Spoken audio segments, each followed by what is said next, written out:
baseball. That'll get them excited. The postseason bound. And we're not done yet. Raise the Jolly Roger. The Pirates are going to the postseason. See you Wednesday night right here at PNC Park.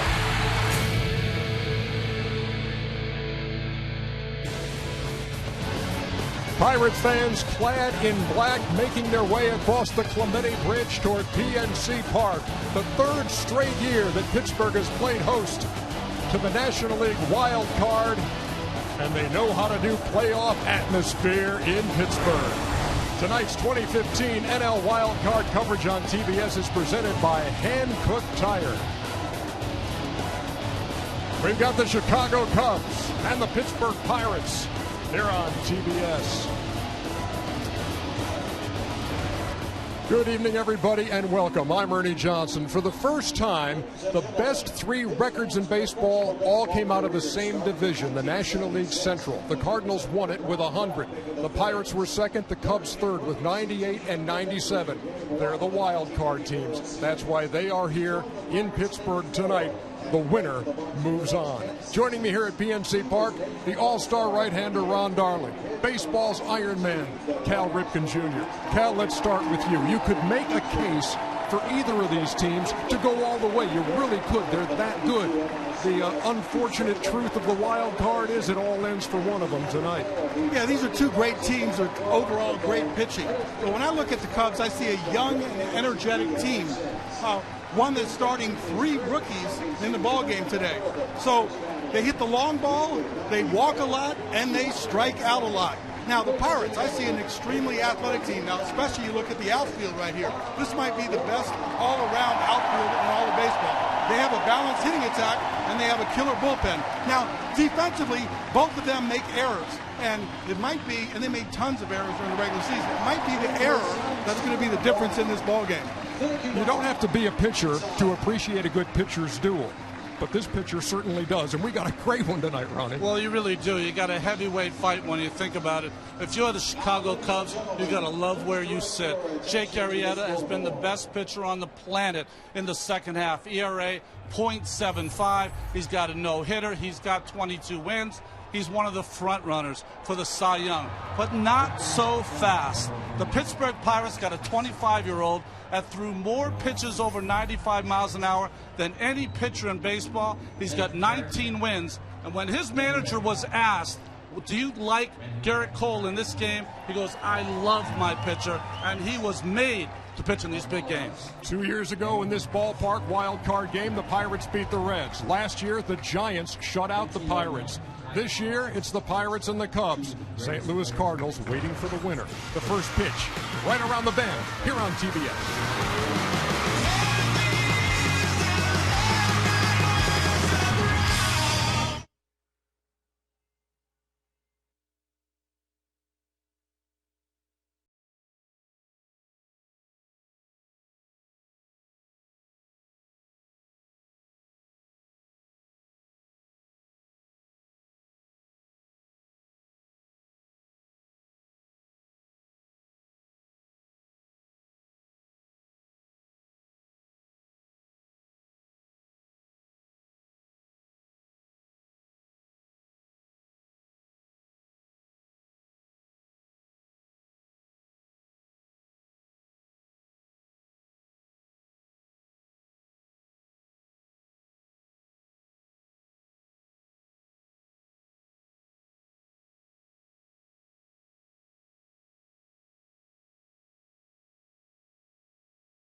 welcome you back to Pittsburgh. So good to have you with us tonight on TBS. The fourth member of our crew is Matt Weiner. Matt, how you doing? Hey, EJ, doing well. Big stakes, small ball. That is what everyone is expecting here tonight in this wild card game. Not only are the two aces on the mound, but both of these pitchers have done an extraordinary job of keeping the ball in the ballpark this season. Garrett Cole is fourth in the major leagues in home runs allowed per 9 innings, a category led by Jake Arrieta. Accordingly, both teams have their lineups set up for a tight game. Speed on both benches. Keon Broxton for the Pirates stole 39 bases in the minors this season, while the Cubs have Quentin Berry, who is 27 for 28 all-time in steal attempts as a major leaguer.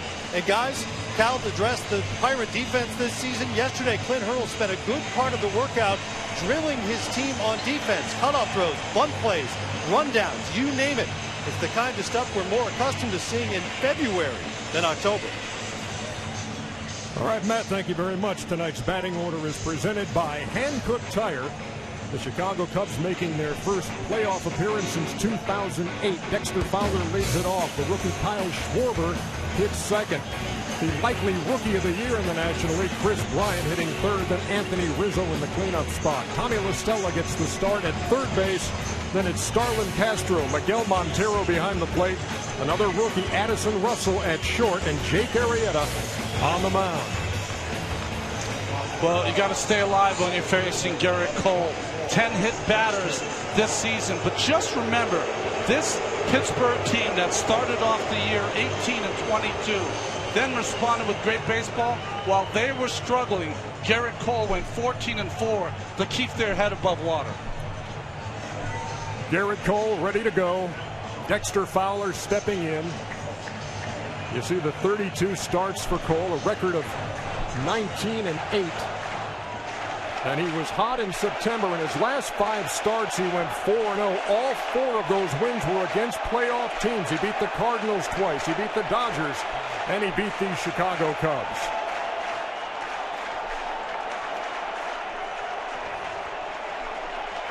Dexter Fowler steps in, and the first pitch misses 1-0, and we are underway here at PNC Park. Jeff Nelson calling the balls and strikes tonight. Here's the 1-0, and that's upstairs. 2 balls and no strikes. Jeff Nelson, one of the best umpires in all of baseball, but he is not going to go off the corners to give you strikes. You are going to have to be in that rectangle that we'll be showing you all evening. Big swing by Fowler, and it's 2 balls and a strike. Fowler 4th in the league in runs scored with 102. He's got speed. He'll walk a lot. He'll strike out a lot. And he's ahead in the count, 3-1. And he'll hit his share of home runs, too. He's not your prototypical leadoff hitter. 3-1, 2-0. That's a power pitch for him.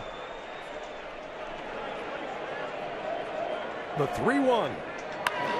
Line to center field, and that is going to fall in front of McCutchen for a base hit.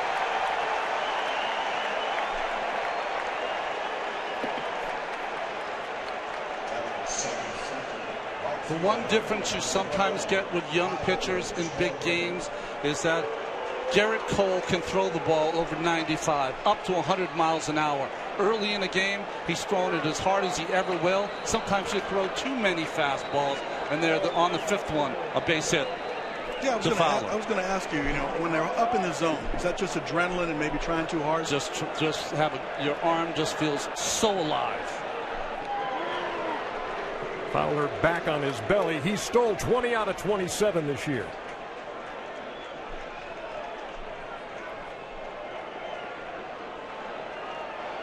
Kyle Schwarber waiting at the plate. Chicago rookie playing right field tonight. There goes Fowler. Pitch inside. Here's the throw. And he is safe.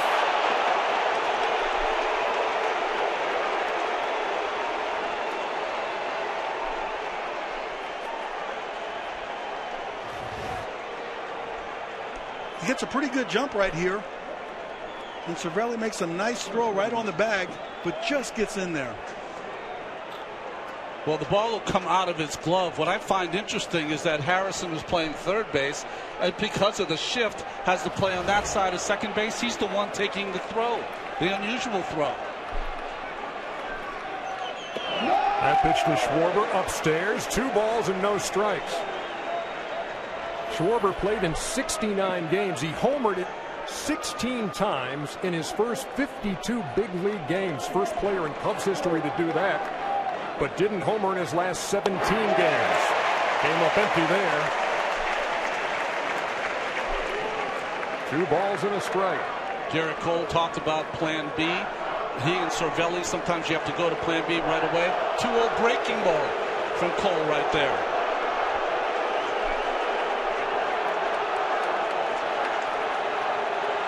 Well, no matter how good a fastball you have, you can't pitch in 2-0 and 3-1 counts consistently in the game. He's got to get ahead.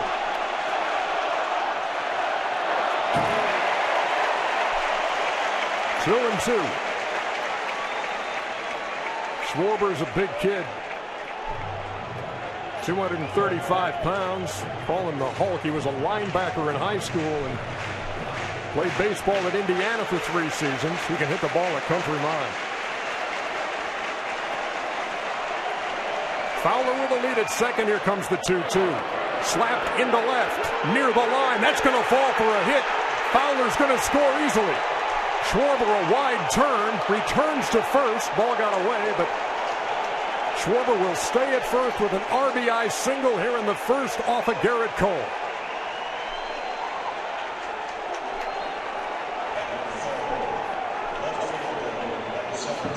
And they are watching in Chicago. Got cameras at a couple of locations, and the Cubs on the board first.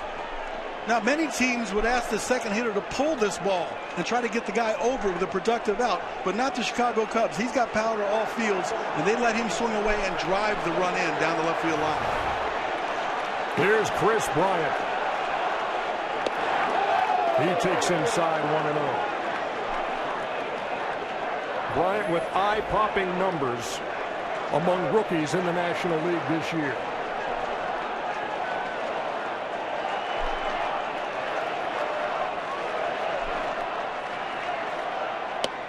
That's over, a ball and a strike. Tied for first in home runs with Jock Peterson among rooks. Second in hits behind Matt Duffy. First in runs batted in. First in runs scored. First in doubles, and the list goes on. And he bats here in the first with nobody out and a man on. And there's that pitch just a little off the outside corner. And you continue to see Cole not able to command his fastball as of yet.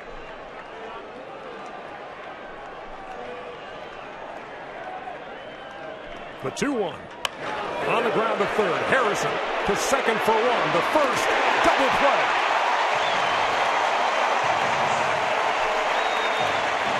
They go around the horn. 5-4-3. 2 down here in the first. You know, there's many ways to measure a defense, not just by errors. And the Pirates are really good at turning double plays. And this is a big one for them.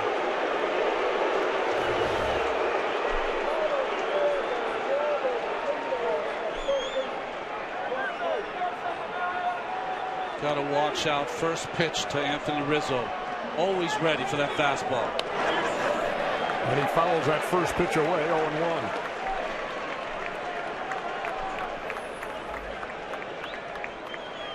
Rizzo played in more games than anybody else in the National League, 160. And he's behind in the count, 0-2. It was another 30-plus home run season for the cleanup hitter. And get a look at the Pirates with their defensive shift. Clint Hurl does that a lot. Rizzo just got a piece.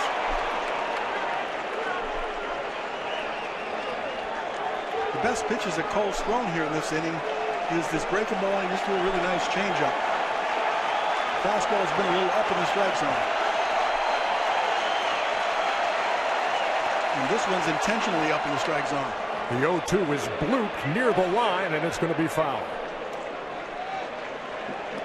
Guys, we were talking about the shifts before. Only Colorado has shifted more than the Pittsburgh Pirates in the National League.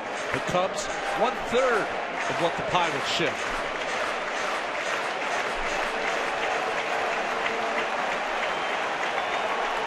Joe Madden, who used to be known as the guy who shifted the most when he was the manager in the American League. On the ground into the shift. Walker, a low throw, and it's juggled by Rodriguez at first, and Rizzo is safe.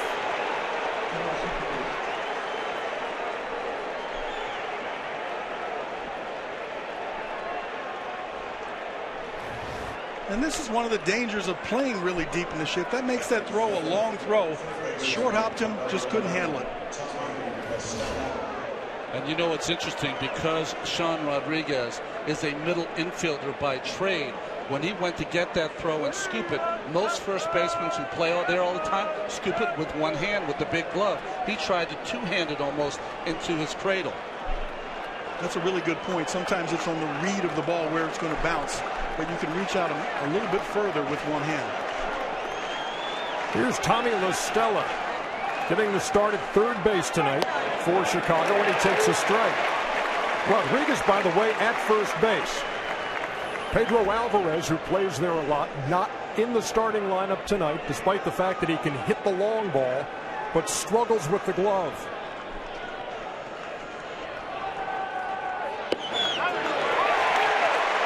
Oh, 2. In a close game with in a supposedly close game here with two of the best pitchers on the mound, you want to put your best defense forward, and that's what Trent Hiller was doing.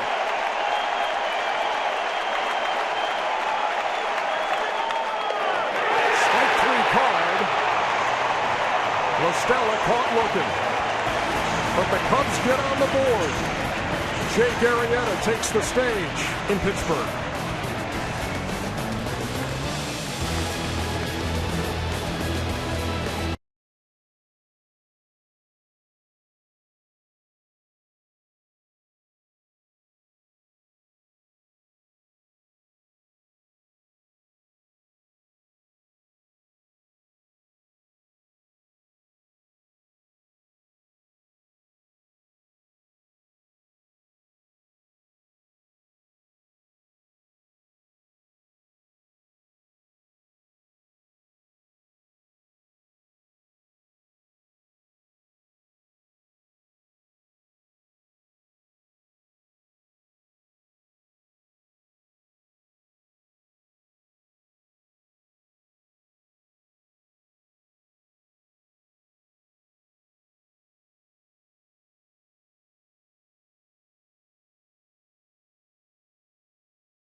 Tonight's batting order presented by Hankook Tire for the Pittsburgh Pirates. Gregory Polanco leads it off, then it's Josh Harrison, Andrew McCutchen in the 3-hole, followed by Starling Marte.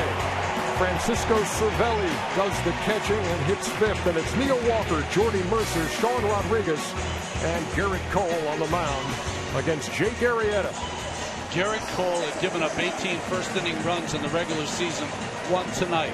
Jake Arrieta has not given up a first-inning run in his last 23 starts. If you look at pitchers in the history of the game with 22 wins and an ERA of less than 2, you bring into place Doc Gooden, Ron Guidry, Sandy Koufax, Denny McClain. That's the kind of year that he's had. Since the All-Star break, 12-1 with an ERA of 0.75. You heard me right. Here's Polanco, who takes a strike 0-1. Arrieta's won 11 straight decisions. His last loss came on July 25th against the Phillies when Cole Hamels threw a no-hitter.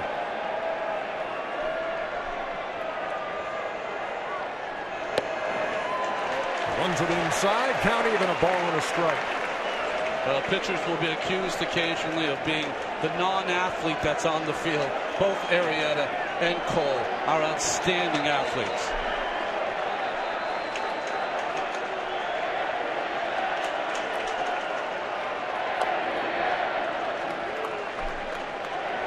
Boy, the difference right away with Arrieta. We saw Cole come out and just try to blow people away. Arrieta already going right to the breaking ball.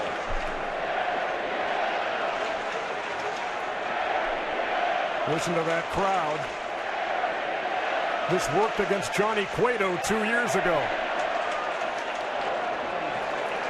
Remember that night against Cincinnati, and the Cueto chant started here in this ballpark. Johnny dropped the ball as he stood on the mound at one point. They're trying the Arrieta here tonight. He dropped the ball. The next pitch, he gave up the home run to Russell Martin.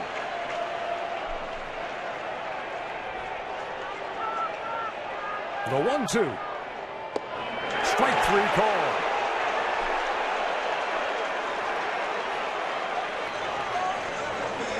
When I talked to Joe Madden and I had him try to explain why is Jake Arrieta the pitcher he is today, but he wasn't with the Baltimore Orioles, and he said it is fast ball command. He's always had the ancillary pitches that get people out, but he could never get to them because he was 2-1, 3-1 count. Now he always pitches ahead, and he has the wipeout pitches to strike you out. And you see the Chevrolet pitch tracks as he faces Josh Harrison. Yeah, when you face a guy like Jake, you know he's going to throw the ball really hard. Early in the count might be your best chance to put the bat on the ball, but you can't be jumpy. You can't get out there too soon. Short swing, let the power of his arm provide the power. Grounder to second that Castro handles. 2 up and 2 down here in the bottom half of the first. And now here's Andrew McCutchen, whose mom Katrina sang the national anthem here tonight. And she can belt it out too. What a version that was.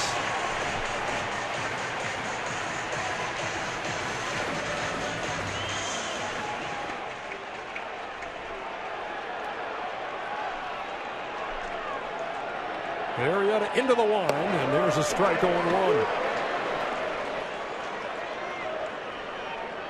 One of the few guys in the lineup that actually has some decent numbers against Jake. 348 average, 8 for 23. No homers, though. You know, we saw it a little bit last night in the great effort by Dallas Keuchel.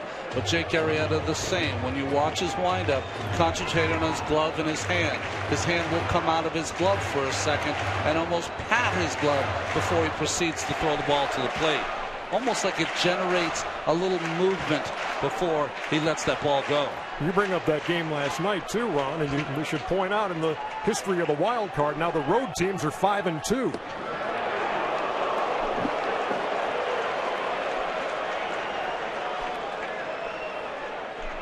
I'm still amazed at the stuff that Jake Arrieta has. We just saw a 91-mile-an-hour cutter slider that just missed off the inside part. He has a ball that goes into lefties. He has a ball that comes back on the fastball. You just have to make up your mind, guess right on which one. This is a guy who was a sub-500 pitcher with the Baltimore Orioles. And has completely turned that around. And McCutchen turns that around. A single up the middle with 2 down here in the first.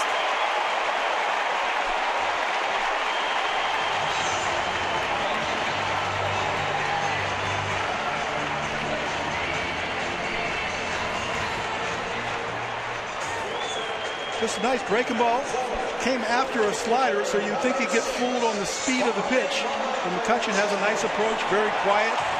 Takes this breaking ball, this big hook, right back up the middle. That was for Petrina there.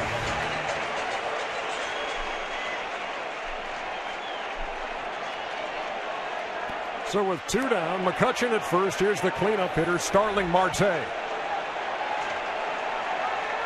You get the feeling that Pittsburgh's going to push the envelope a little bit on trying to make things happen. They couldn't do it before against them, so they're going to try something new. So a stolen base is definitely a possibility right here. Huge cut by Marte. It's 0-1. 33 attempted steals versus Jake Arrieta this year. 27 of them successful. His only Achilles heel this year. McCutchen, the base runner here in the first. The 0-1 to Marte. Fouled straight back. No balls and 2 strikes. Ronnie? The one thing we learn sometimes when we watch these games and these great pitchers is that we tend to think they're perfect for 9 innings. That's not always the case. They're going to make a mistake. They're going to make a mistake in the strike zone. That was 1 to Marte there. The better the pitcher, less chance you have to miss that 1 or 2 mistakes.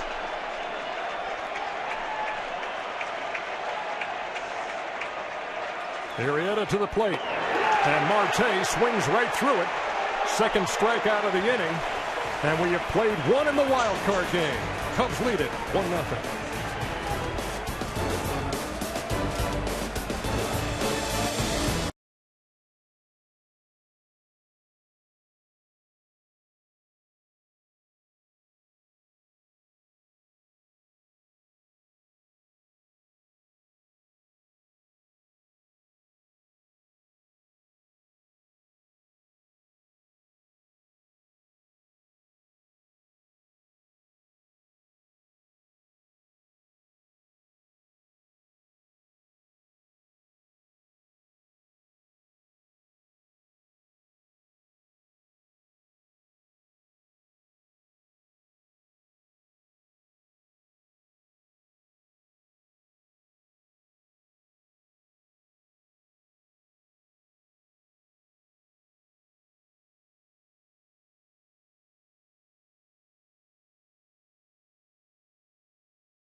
Follow every pitch of the postseason with MLB.com @bat, the @1 app for live baseball. Stay connected with highlights, replay reviews, scores, pitch tracking, live radio broadcasts, and more. Download the @bat app today. You know, Ernst, it's really interesting when we go into our manager meetings.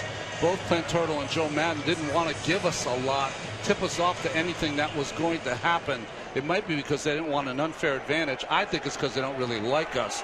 But the one pick to click for Joe Madden was Starlin Castro. He thought he'd have a good game tonight. He leads it off here in the second with the Cubs on top, 1-0. You know, Joe's a stat guy, so he knows that Castro has got 6 for 17 off of him. He had to get him in the lineup. And that's his pick to click. In the air and out of play. No balls and 2 strikes. Been an interesting year for Castro because remember a couple years ago he was the future. He was the guy who was playing shortstop, the kid. And then you picked up Addison Russell, moved him to second base. For a while he was out of the lineup. And there was even talk in the Chicago area about, boy, if you could move him, maybe they would move him. But here he is starting at second base. Really picked it up August and September with the bat. You know, a lot of times when you take a young player out of his original position, you move him to another position, you see him mope the rest of the year. And that never happened to Castro. In fact, he picked it up a clip. The 1-2 is tapped toward third. Cole makes the play and gets him by a step. Cole had to wait for that ball to come down and then gun it to first. And he got it. That's just a high chopper. Castro didn't get out of the box really well, but still makes it up down there and just gets nipped at first base. I talked before, both of these pitchers are outstanding at fielding their position, and it helps when you can throw 100 over there too. Here's Miguel Montero. Once again, 3 infielders on the right side. The defense employed by Clint Hurdle. Josh Harrison, the third baseman, is over there on the right side, along with Walker, the second baseman, who's in shallow right. And more and more, the third baseman is not playing as deep early in the count because playoff baseball, it's very difficult to get hits. And many times, people that don't ordinarily do it during the regular season will try to push a bunt down there. But with 2 strikes, they'll go back to the shift and have them deep. Remember what I told you before about Harrison when he had to come in to get that throw on the steal by Fowler. Harrison has played a lot of second base. He has Mr. Versatility for this ball club, especially last year, his all-star year.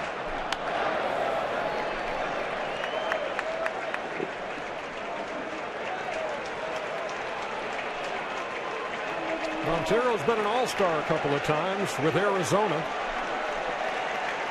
Hit .248 this year, 15 long balls and 53 runs batted in 113 games. That's foul. Past first.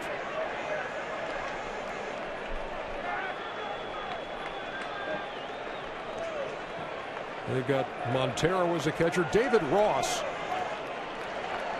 is on this roster, and David Ross, the veteran presence, has really helped with this young team. When you got a team that's starting 3 rookies in this game. The ground out to short for the second out, but he kind of makes it his business to make sure that nobody's taking themselves too seriously or the situation too seriously as they make their first playoff appearance since 2008. Well, there's a reason that every team that David Ross seems to be on is a winning ball club.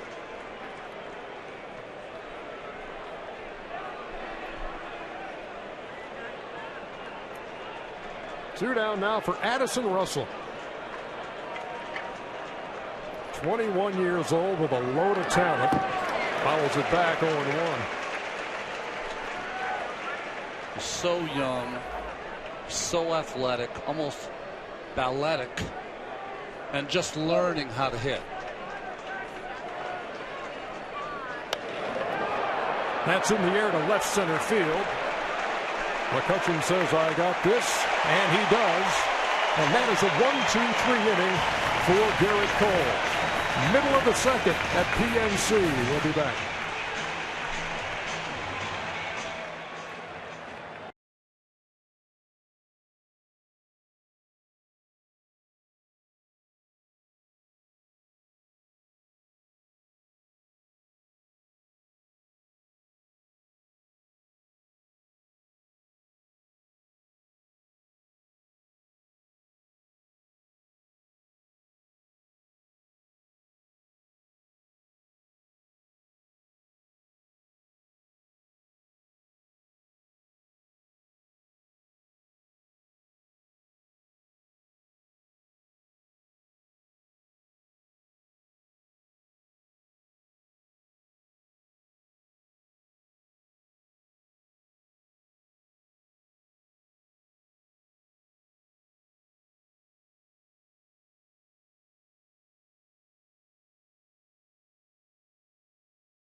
We head to the bottom half of the second here at PNC Park in the National League Wild Card game on TBS.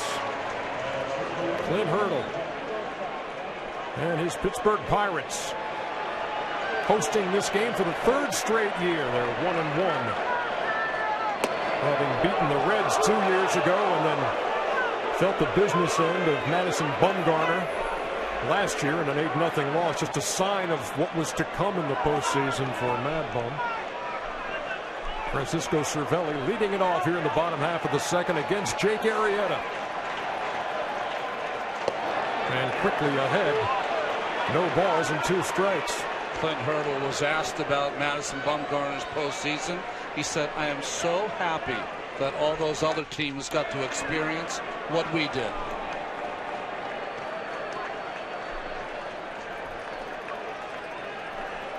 Arrieta deals the 0-2, breaking pitch inside, a ball and 2 strikes. Clint Hurdle, when he took over here in November of 2010, it was really the eternal optimist in a pessimistic setting. Pirates were in a serious funk and had been for years. The team had won 57 games. Under Hurdle, the wins have gone 72, 79, 94, 88, and this year 98. Second most wins in baseball.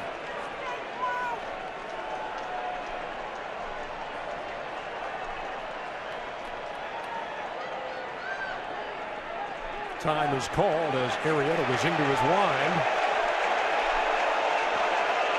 They're trying to get under Jake's skin. They were trying to get under it on Twitter as well. He had a little give and take with the Pirates fans. Said it was all in good fun. On the ground to first. Rizzo will win the race for the first out.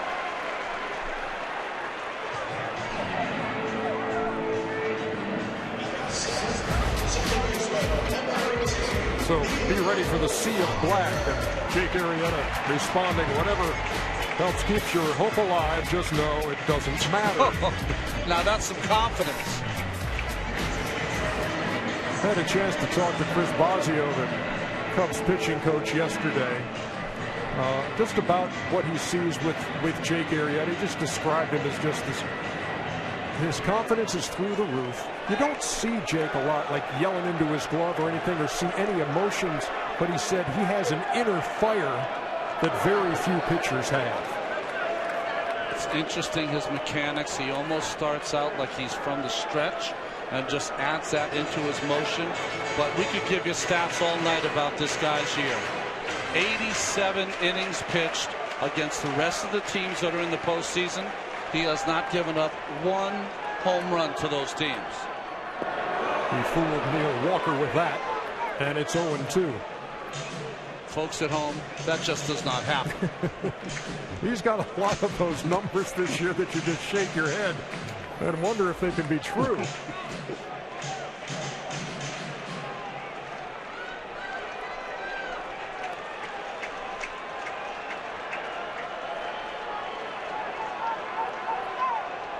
Again, time called. You know, Ernie, you talked about before what Clint has done with Pittsburgh. Think about the Cubbies. Last year, 73 wins. This year, 97 in the first year under Joe Maddon. A ball and 2 strikes. Two of the good motivators in this game in Joe Maddon and Clint Hurdle. And they both do it a different way. Do they ever? I haven't seen any Penguins or anything in the Pittsburgh clubhouse, but Joe has done a lot of out-of-the-box things as Walker strikes out, and that's the 3rd K for Jake Arrieta.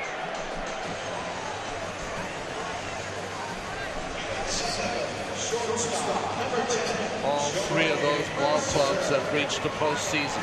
It's nice to see some new teams in the post. I'm starting to pay attention to the timeouts called, whether that's a team strategy just to kind of throw off the rhythm of Jake Arrieta. They haven't had much success against him, period. Hitting off them, They're taking a long time to get in the box.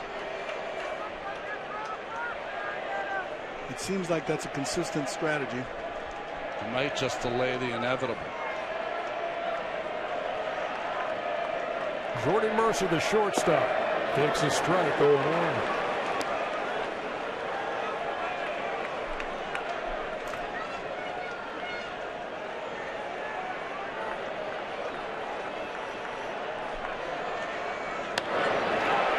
That's in the air to center. Dexter Fowler.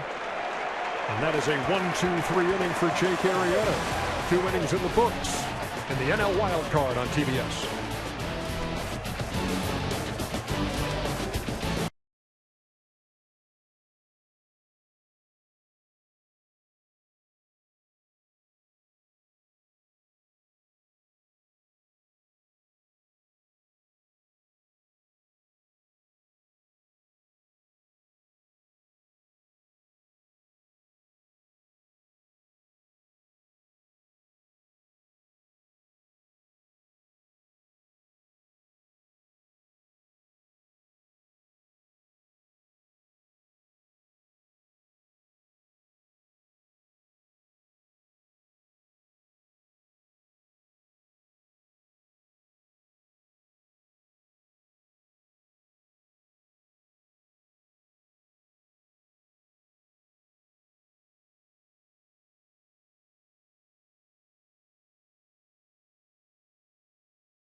Look at the upcoming MLB postseason schedule. Thursday on FS1, Texas and Toronto playing Game 1 in the AL, and Houston and Kansas City. Friday, Game 2.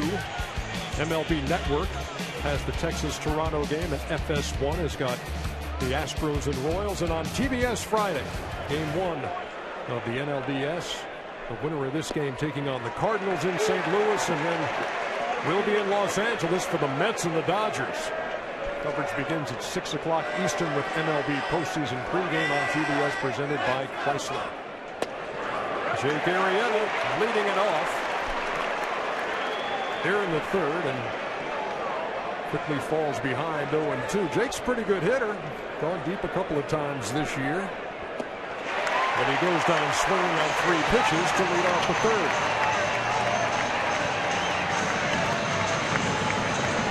Good hitting pitcher kind of goes out the window against 2 guys like this.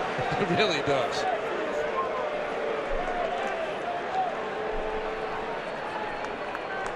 What was the ultimate sign of respect for you when you were at the plate as a pitcher? Well, you knew that if you got a breaking pitch early in the count, that was the term respect. Guys like Garrett Cole, just throw the ball right by him.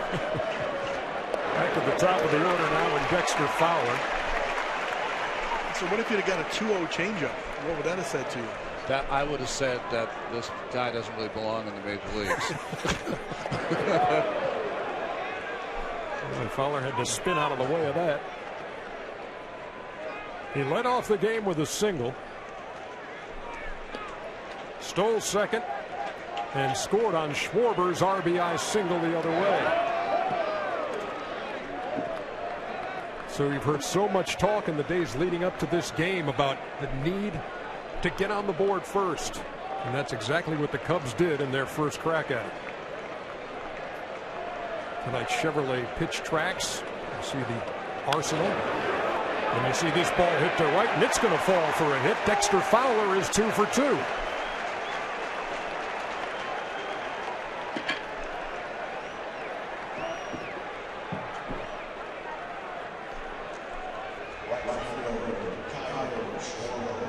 Fowler, who came up with the Rockies, played with the Houston Astros, and has really flourished as Joe Maddon's leadoff hitter here in Chicago.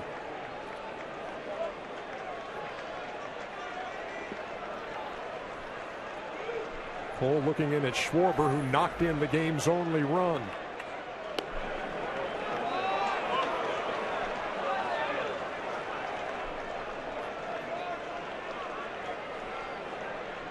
Dexter Fowler at first. That first base coach Brandon Hyde in his ear momentarily. And he takes his lead at first. That's inside again. 2 balls and no strikes.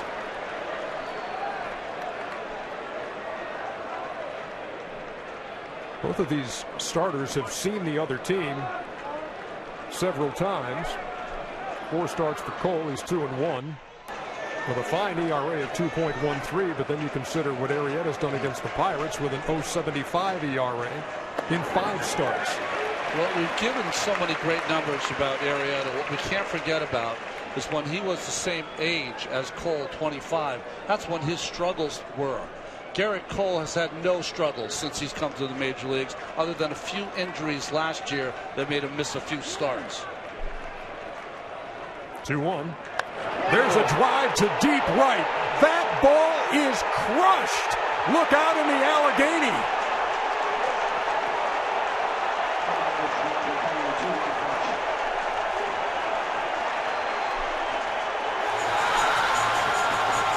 Well, they're loving it in Chicago outside Wrigley. And Kyle Schwarber, the rookie, with a 2-run jack here in the 3rd. And here comes the pitch here. 2-1 slider. Is that what you had? Little breaking ball right in the middle of the plate. I was really questioning. He went up there almost looking for a breaking ball. He took a 2-0 fastball for a strike like he was sitting on it. So the first time up, he gets a fastball, hits down the left field line. And it looked like he went up sitting on a breaking ball just to do that with it.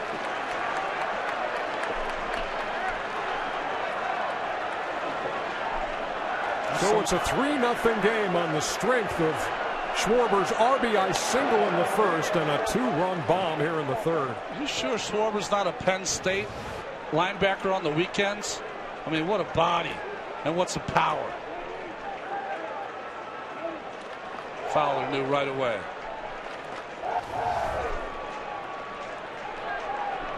Here's Chris Bryant. No balls and 2 strikes. Here again. They watch it in Chicago, and even from long distance. It's like you were there.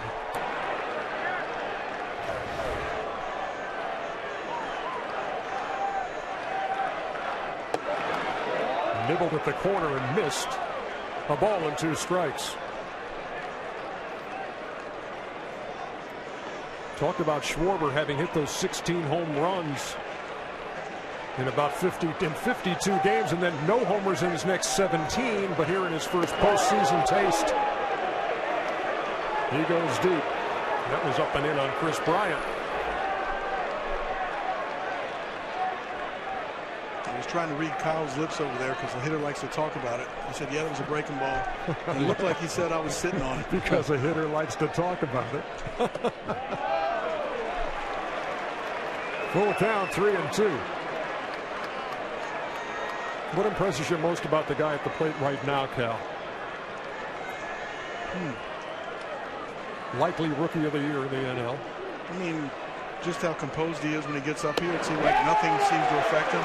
Just right there, how calm he was in a situation where he might be a little antsy. He'll take the walk. He'll also strike out a ton too, but don't make a mistake. Yeah, he struck out 199 times, the most in the National League this year, but after falling behind 0-2, he works a walk with one down and 2 runs in. You know, Joe Madden, we were talking about him today. He said, what do you do in the postseason? You're less tolerant of your starting pitching. Well, Clint Hurdle is getting less tolerant of Garrett Cole right now with the phone to the bullpen. There's a pitching coach, Ray Serge. You saw Jared Hughes getting ready pronto, sprinting to the mound in the bullpen. And this is certainly not what Pirate fans had envisioned in the 3rd inning. Is anybody up in that pen? And Garrett Cole having given up 3 runs. You know, go back to Bryant striking out 199 times. I can't help but think that's the new school. It looks like it's an out. They're willing to take a close pitch because it's hard to hit anyway. And they walk a lot, and they're willing to take the walk or the called 3rd strike. Here's Anthony Rizzo, the cleanup hitter. Down low, 1-0. Well, we're talking about a Cubs team that came into this wild card game as hot as any team in the history of their game. They won their last 8 games in a row. That's the first time they've done that since 1884. Shallow left. Who wants it? Mercer makes the catch over the shoulder, and then the throw back to first for the double play.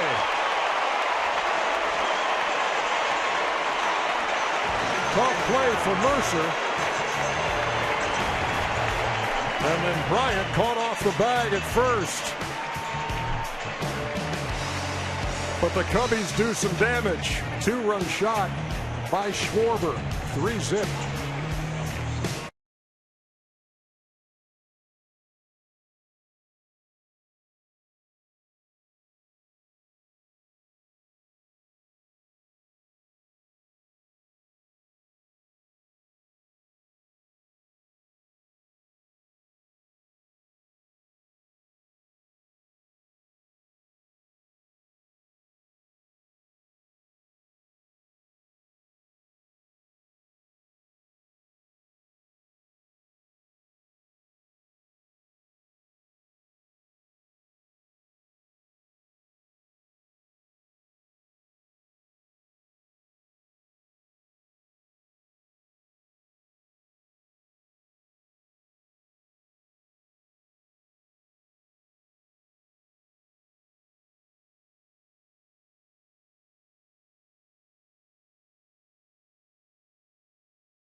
Tonight's 2015 NL Wild Card coverage on TBS is presented by Hankook Tire.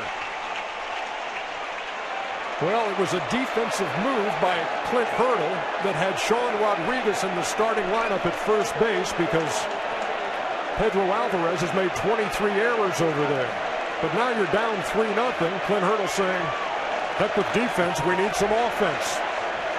And so Alvarez pinch hits for Rodriguez here in the third in a 3-0 game, and he swings at the first pitch and fouls it back. This is a football town. Forget about the running game. We're going to throw it.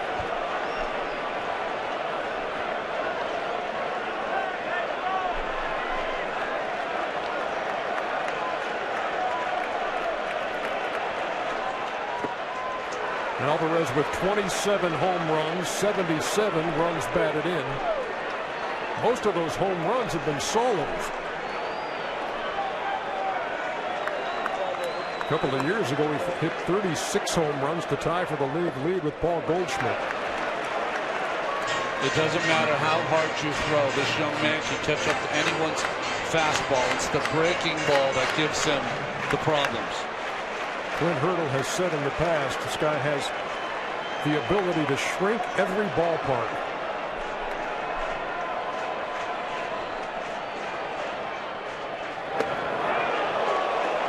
Just missed. 2 balls and 2 strikes. The breaking ball didn't quite get back to the outside corner. Big break. Good call.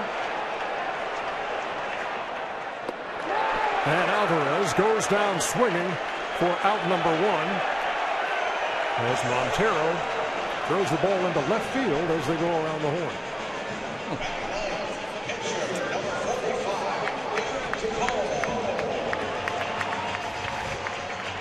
Well, he's got 4 strikeouts. This is the first one with the breaking ball from Arrieta. And that's the hard breaking ball. That's that hard slider that's 90-91.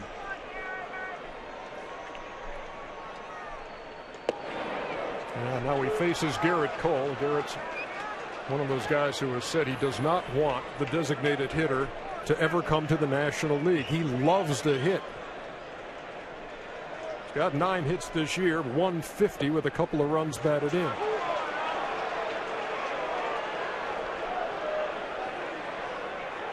Eight and 9 first pitch strikes. Arrieta has just been going. He's doing what he's been doing for 2.5 months. So that's all the more reason to be aggressive early in the count. You don't want to fall behind when somebody can finish you off with all those pitches. Try to get him before he gets you. It's like the old Ray Miller formula. Former pitching coach for the Orioles and the Pittsburgh Pirates talked about strike one and change speeds, work quickly. Yeah, Ray Miller believed in pitching ahead and working quickly because the defense is behind. He wanted everyone on alert on defense behind. There's nothing worse to have a pitcher walk around the mound and have the defense fall asleep. You might fall asleep with Jake out there because he strikes everybody out. You get no action. He's got 5 so far. And here's Gregory Polanco, who looks at a strike.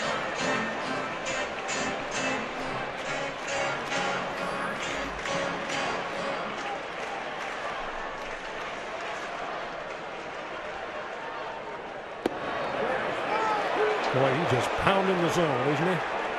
Well, our job in the booth here is to keep you around when the other team has gotten off to a big start. I'm going to go against that adage right now and give you this stat. Arrieta, 3 or more run lead, 16-0 this year.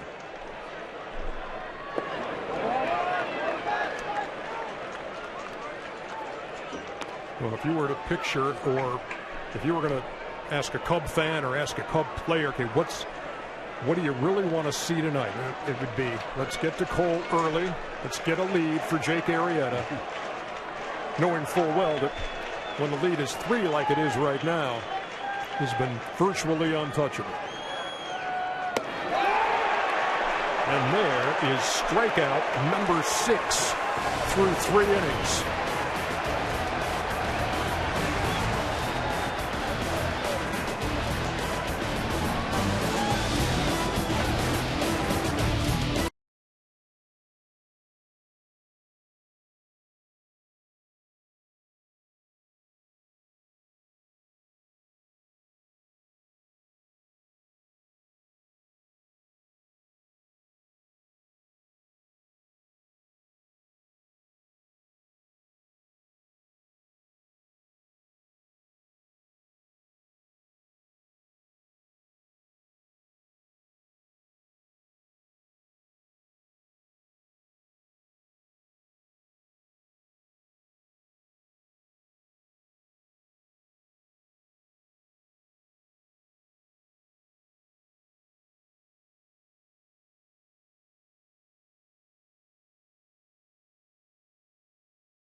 Hey, baseball fans, follow the entire MLB postseason right on your phone with Team Stream by Bleacher Report. Get the latest MLB news, scores, and highlights all in the palm of your hand.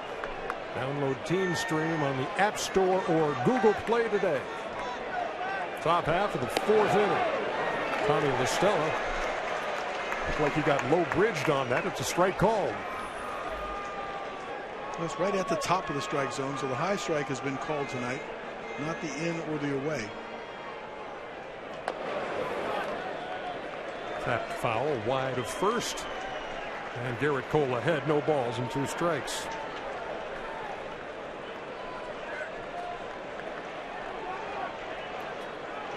When you're trying to hit someone with a good fastball, you want to make them get it down in the strike zone. It's hard to hit that high fastball. When the umpires are calling it right there, it makes you want to expand the strike zone.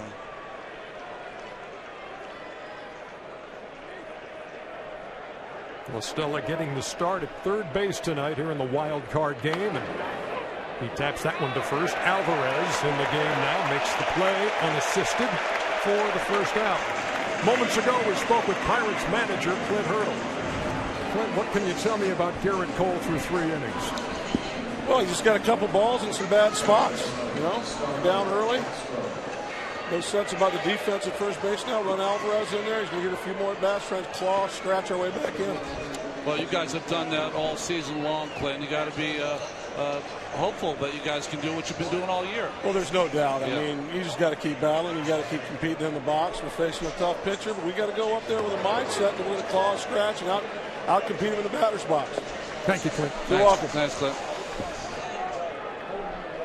A ball and no strikes to Starlin Castro. Our thanks to Clint Hurdle for taking a couple of moments in between innings. Rough start for the Pirates. Rounded to third. Harrison had to back up and then made the long throw for the second out.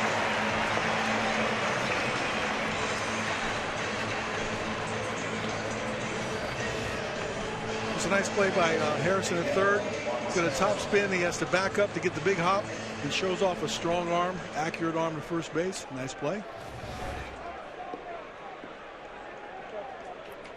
Harrison now in that shift with Miguel Montero at the plate. 3 infielders on the right side, and he's closest to second base. Starts the season at a tidy 185. By the end of the shifts from the season, he's about 160 now. Lined over the head of Harrison into center field, and that's a 2-out single. If these shifts continue, we're going to see the left fielder stand over there where that ball was hit and leave all left field open. Just a nice fastball. He goes up there looking to hit it early in the count. Puts a nice swing on it. That's the first hit by a Cub outside the top 2 in the batting order. Fowler and Schwarber have worn out Cole so far.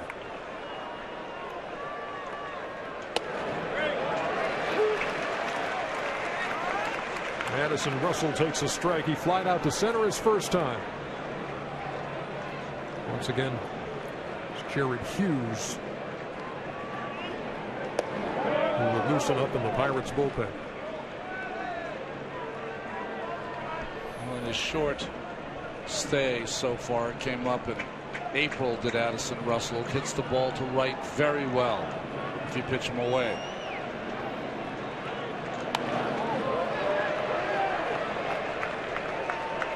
A ball and 2 strikes. He rolled the A's last year. They needed a couple of pitchers. They got Lester. They got Hamill. The Cubs got Addison Russell.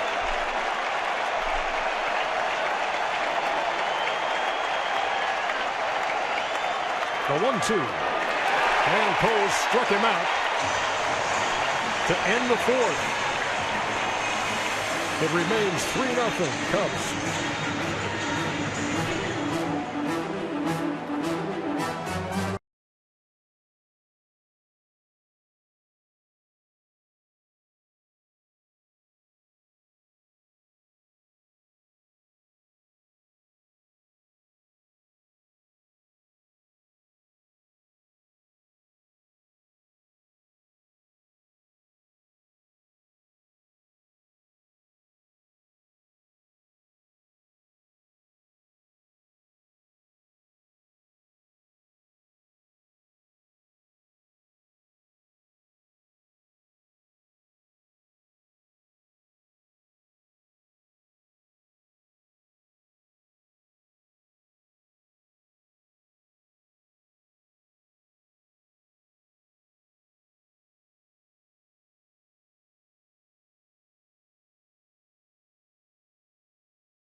Hey, it's Chevy Truck Month.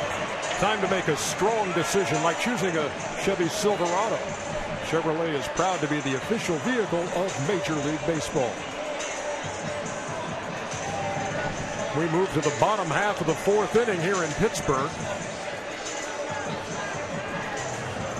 There was a small delay in between innings as this was flying near the ballpark. Around Pittsburgh in 80 days, I guess. Josh Harrison takes a strike, 0-1.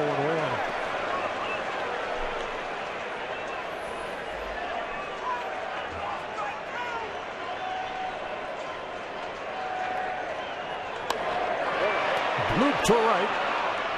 Schwarber is right there to make the play. Just a moment ago, had a chance to spend a little time with the Cubs manager, Joe Maddon. Well, Joe, I can't imagine that this game has started out any better than you could have possibly wanted at this point. Yeah, Dexter's leadoff at bat was fabulous, and of course works down the line. Then eventually hit the home run, and of course Jake's looking like Jake. I mean, the ball's really jumping out of his hand from down here. Velocity's good, location, all his pitches are really good. You can see the slider cutter being effective.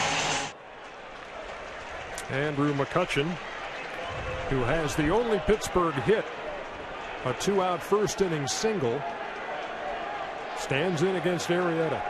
I think that was an understatement by Joe. The slider cutter is effective.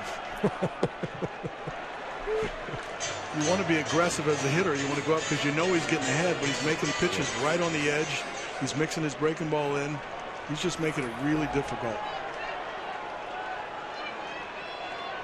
1-1 strike to the Pirates center fielder, and now 1-2. Cal, how about familiarity with a pitcher? 5 times they've seen him this year, a couple of times in September. Should that be any kind of an advantage for a hitter when you see a guy that often? I think generally speaking that is true.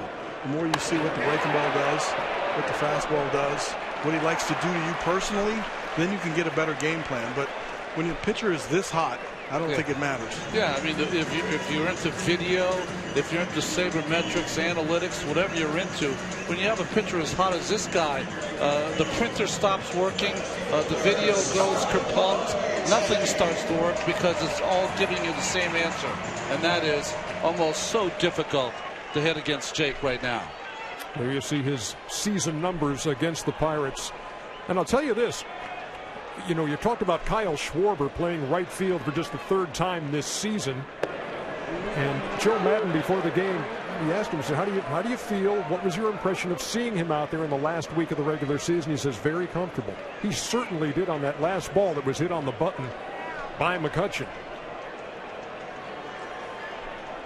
Well, he only played 14 innings, 14, folks, in the regular season at right field.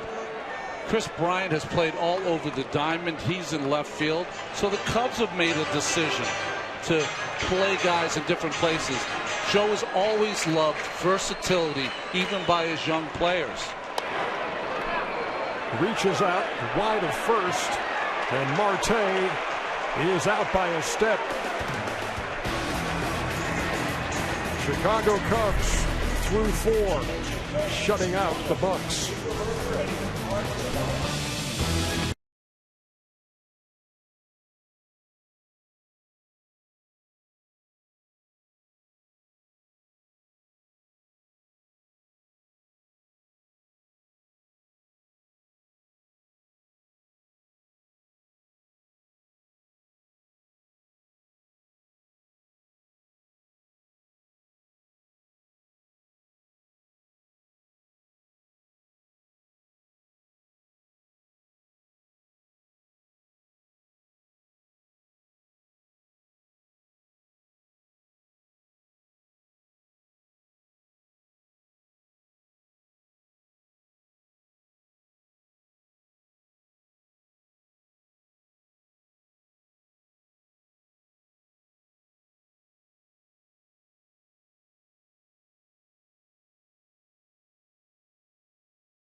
Back here at PNC Park as we move to the 5th inning. Jake Arrieta leads it off, as he did in the 3rd when he struck out against Garrett Cole. But the top of that Chicago order has been dynamite here in the wild card game.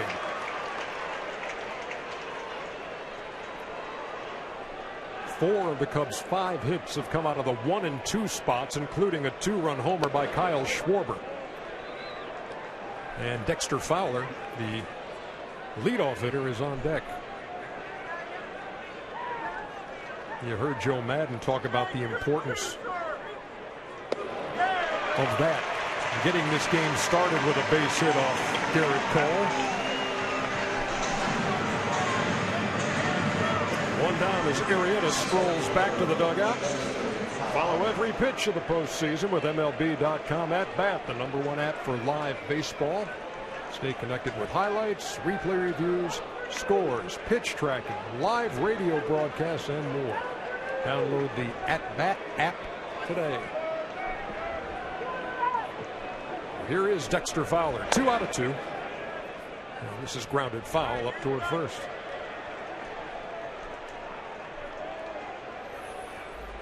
When you ask me that question, the more at bats you get. Derek Fowler came in 3 for 14 off of Garrett Cole. And he solved him in the first 2 at bats. No balls and 2 strikes.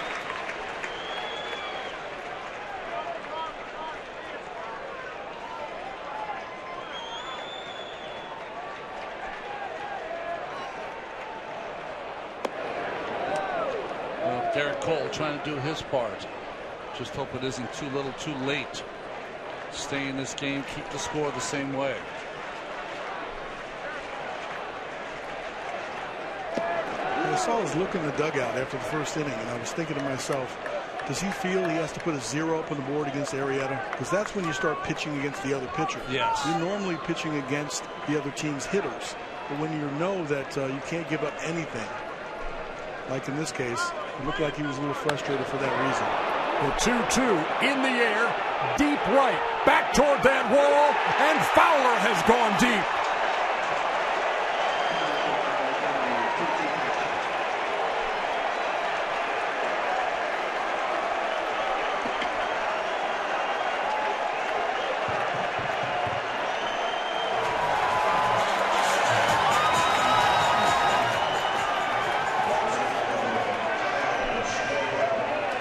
Dexter Fowler getting the glad hand in that Cubs dugout. He's 3 for 3, has scored 3 runs, and is homered here in the 5th.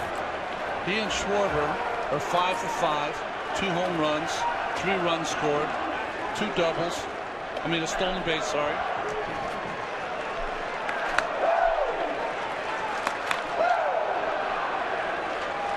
Well, it's a 4-0 game, and Fowler gets the congratulations. Schwarber lofts one to right. Polanco gives way to McCutchen for the 2nd out. Another look at the long ball. 4-seam fastball right down the middle, Cal. We talked about him not being the prototypical leadoff hitter. He's got power. He's got juice. And he jumps all over this one. Carries out to right center field. Cole didn't like it, and the fans, Buck fans in right center, didn't even really react to catch it. High and tight to Chris Bryant. Remember I told you hitters like to talk about it? There's a monologue going on in there. To short. Jordy Mercer handles that. But the Chicago Cubs add to their lead. Another long ball. It's 4-0 over Garrett Cole and the Pirates.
Let's take a look at the art of performance presented by Jaguar. Performance last night by Dallas Keuchel for the Houston Astros as he worked on short rest, and they went to Yankee Stadium and won the wild card game in a shutout. 6 strong from Keuchel. He's got 30 innings against the Yankees in his career. The last 28 have been scoreless. Francisco Cervelli leads it off in the bottom half of the 5th for the Pirates. Look at it.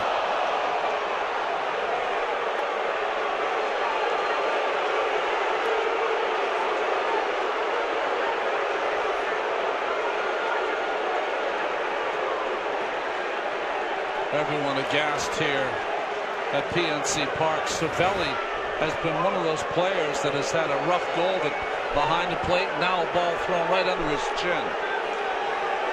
That looks like a two-seamer that got away. He first shook off the slider. Looked like it caught the front of his finger. So they're going to put him on first base, hit by pitch.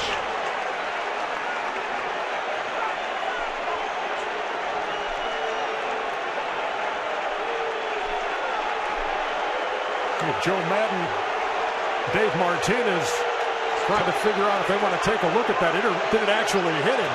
We had a good shot. It hit him right on his left hand, right on his top fingers. Here it comes. Watch his left hand. Boom.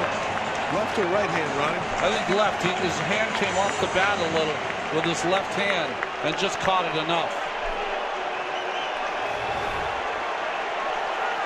Just the second base runner for the Pirates in this game.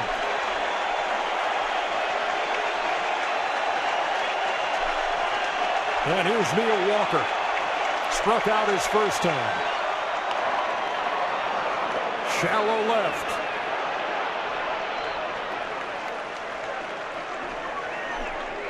One down. That was a classic case, Cal.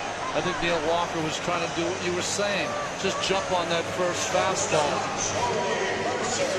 That's the first sign of him losing a little control. Didn't get the first pitch over. And then supposed to be down and away, and he threw it up and in. So on the first pitch right there, he might have swung at a pitch a little out of the strike zone high. Here's Jordy Mercer with a runner at first. One down.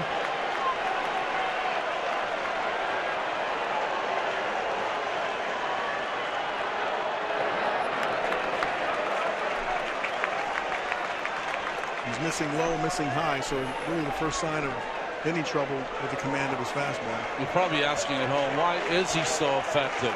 Well, of course, he's got the good breaking ball. He throws hard, but he throws across his body, which makes it feel like the right-handed hitter, the ball's coming from shortstop almost, behind you. Not even a ball and a strike. And Montero recognized that he wasn't commanding the fastball real well, called for the slider, and sometimes that'll correct your arm slot or your rhythm on your fastball. And back to the fastball away. Cervelli with the lead at first. And Mercer swung right through that. What did Clint Hurdle say before this game? They had to take better at bats against Arrieta. You see, he's retired 9 of the last 10 batters on 2-strike counts, but they've also chased balls out of the strike zone. Can't do it. Easily said, hard to do.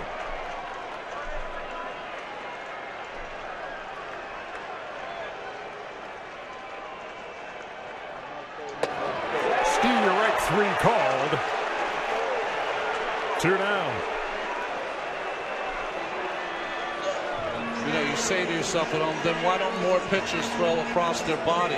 It's because it is so difficult to do. You've got to be incredibly strong to be able to flip that breaking ball while throwing it across your body.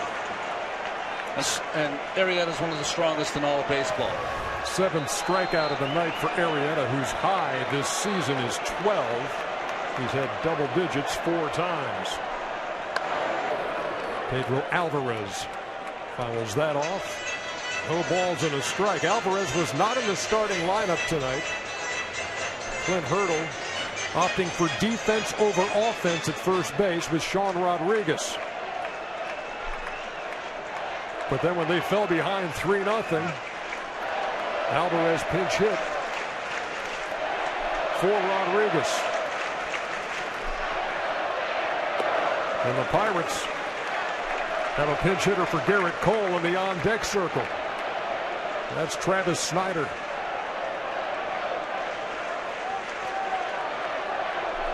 This is the one big fella that can get you back in the game in one swing now. Had him fooled. Ball and 2 strikes.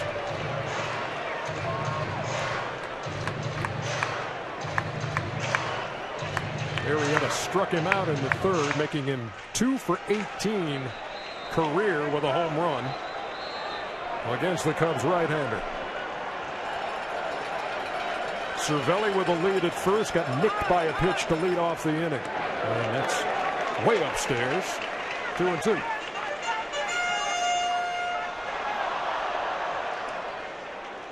That to me has got to just be a setup pitch for Arrieta to go back down with that breaking ball. Down and in.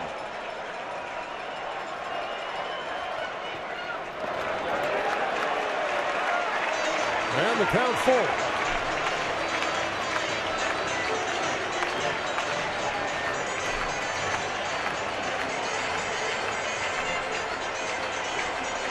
Three-two count. Alvarez got 19 home runs and that's .335 against the fastball. Arrieta and Montero have to know that number.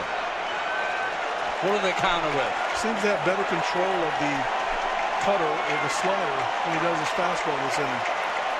Cervelli takes off on the 3-2. Strike 3 called to Alvarez.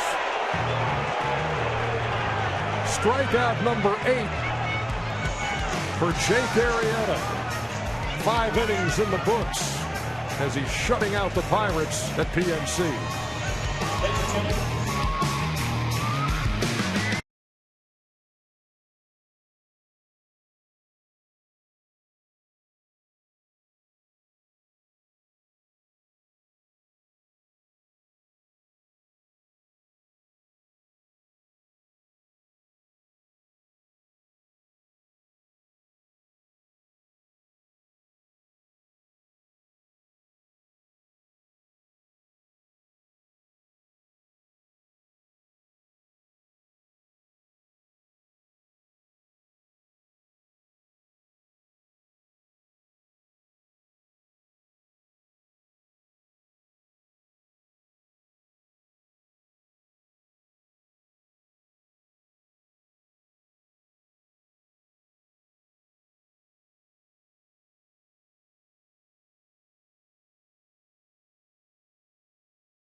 Look at the upcoming MLB postseason schedule. And FS1 on Thursday has the Rangers and Blue Jays, the Astros and the Royals.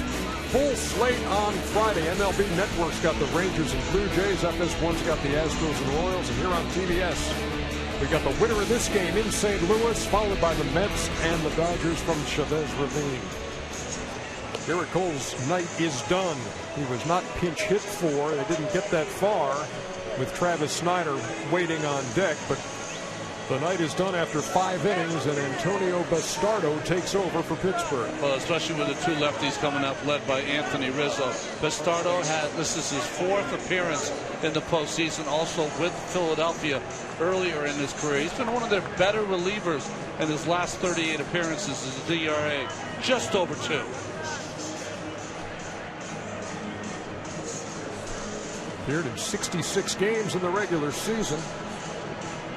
Worked 57 1/3 and struck out 64 in those 57 and change.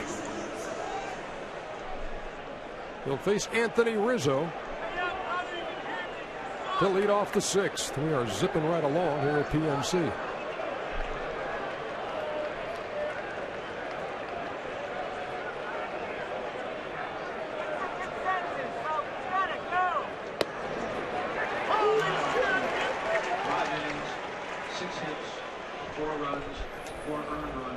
Joe Madden has Austin Jackson in the on-deck circle to bat for Tommy La Stella. And Rizzo got tied up. But the third base umpire, Jim Reynolds, said he did not go. This is a quick movement with his body. We have to take a look at his hands to see, does his hands really go? Does it break? It's more of a turning of his body. Of course, as a hitter, I would say that's a no swing. What do you think? I'm going to go with you on that one. But as you see Austin Jackson on deck, you know, we heard Joe Madden talk about it. With a lead, he's going to start to make some changes anyways defensively for his ball club. And it kind of helps him with the pitching change here. You get the matchup you want for Jackson, and he's going to go in for defense. We know how good Pittsburgh's bullpen has been. It's been the best in all of baseball. And we think because we followed Kansas City around last year, we think that's the standard. But Pittsburgh is right there, even a little better this year.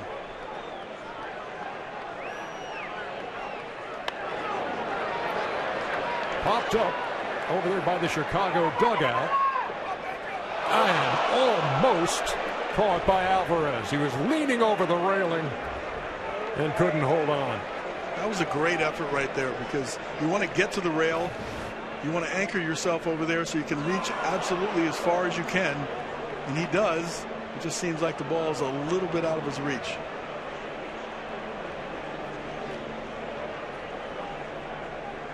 Got leather on it. Couldn't hold on. And so Rizzo still up there.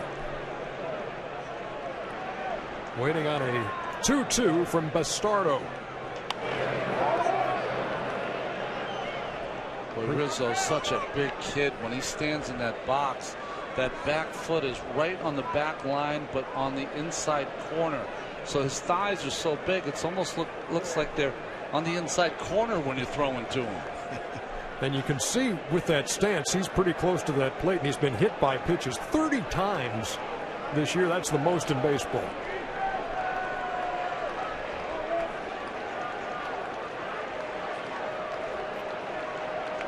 We await another 2-2 from the Pirate lefty. Hit 30 times, hit 31 home runs. The only other person to do that is a guy you and I played against, Don Baylor. Wow. And both those guys wanted to own the plate. Didn't want to give away at all. They were big enough that the ball didn't hurt.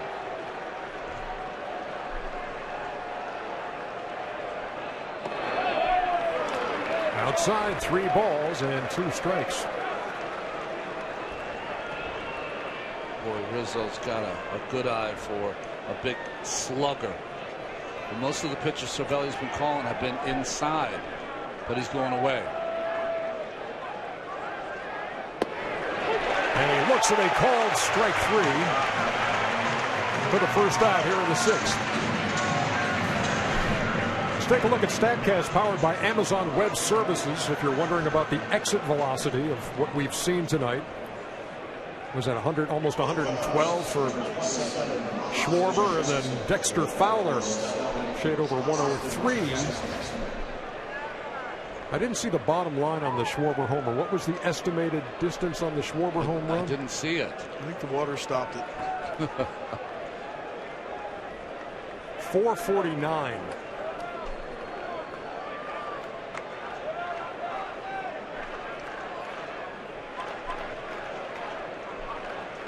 So here's Austin Jackson. And he takes a strike 0-1.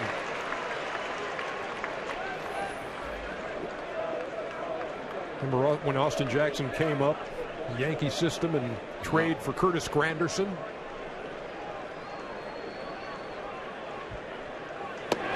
Always an excellent defensive player, but had trouble being a leadoff hitter for those Tigers.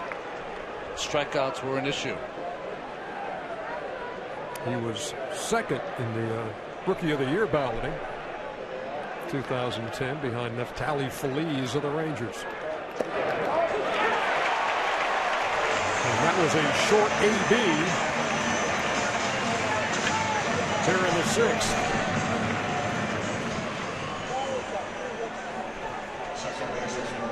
You see some of these Cub hitters when they're going back to the bench, they almost want to argue with the home plate umpire Jeff Nelson, but they're thinking, well, if you give those to Arrieta, then we won't say a word.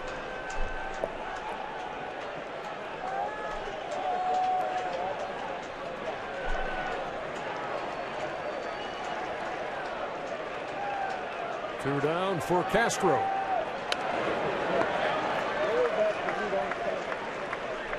So in this highly anticipated matchup of Garrett Cole and Jake Arrieta, Cole works 5 innings, 6 hits, 4 runs, struck out 4, walked a batter, and gave up the 2 home runs. It was the numbers 1 and 2 hitters in the lineup who tattooed him.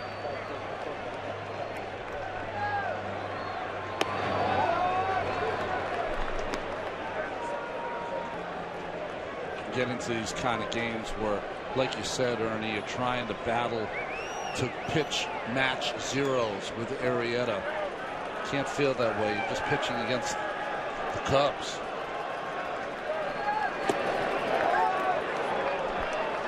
Pirates have had 43 come from behind wins, second most in the National League behind the Cardinals, who had 44.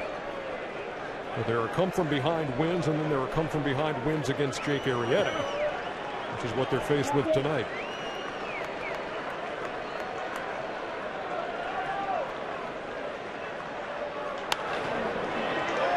In the air behind second. Neil Walker squeezes it. And that is a 1-2-3 inning for Antonio Bastardo. We're in the middle of the 6th in a 4-0 game.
PNC Park on the banks of the Allegheny. And a beautiful night for baseball here. The wild card game in the National League on TBS. Austin Jackson, the new left fielder for the Chicago Cubs, and Chris Bryant moves from left to third as Jake Arrieta goes into the wind and faces the pinch hitter Travis Snyder. Snyder hitting for Antonio Bastardo, who came on and worked a perfect 6th inning.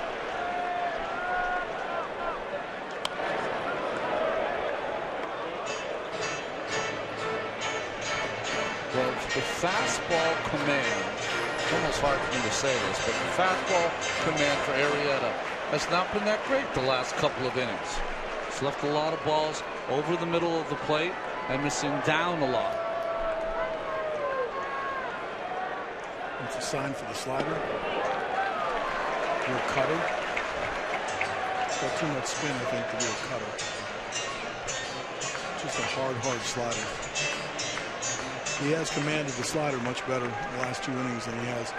But once you show the hitter that you're commanding your fastball, then you can play off his aggressiveness. There's a 2-1 breaking ball with a 4-0 lead. That was more about his ability to control it than the situation in the game.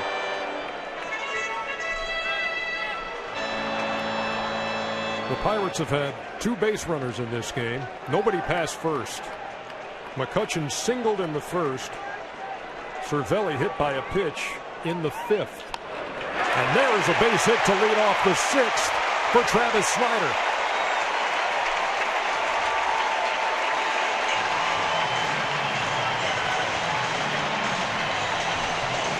Let's take a look at tonight's MLB Memory Bank presented by Bank of America. A highlight of the year that's had several. August 30th for Jake Arrieta when he went to Dodger Stadium and no-hit the Dodgers. Share your favorite baseball memories all season long using hashtag MLB Memory Bank. Now here's the top of the Pirates order, Gregory Polanco. Pittsburgh trying to do something about a 4-0 Chicago lead.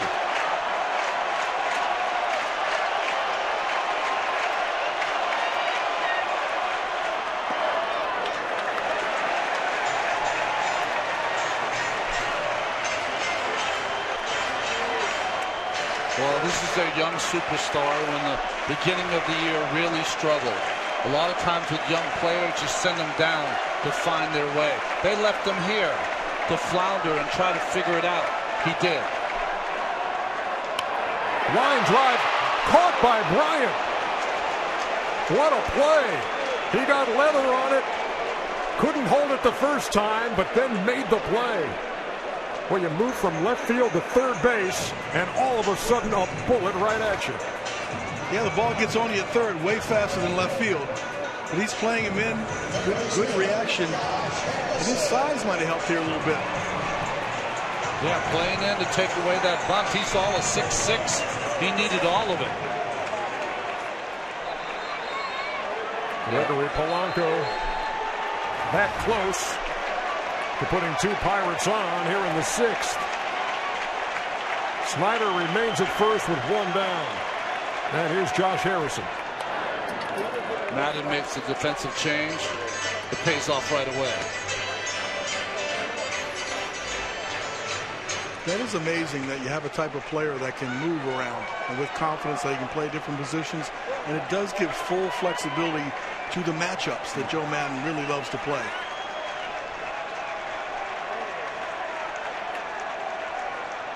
Hit Harrison. Second Pirate hit by Arrieta in this one.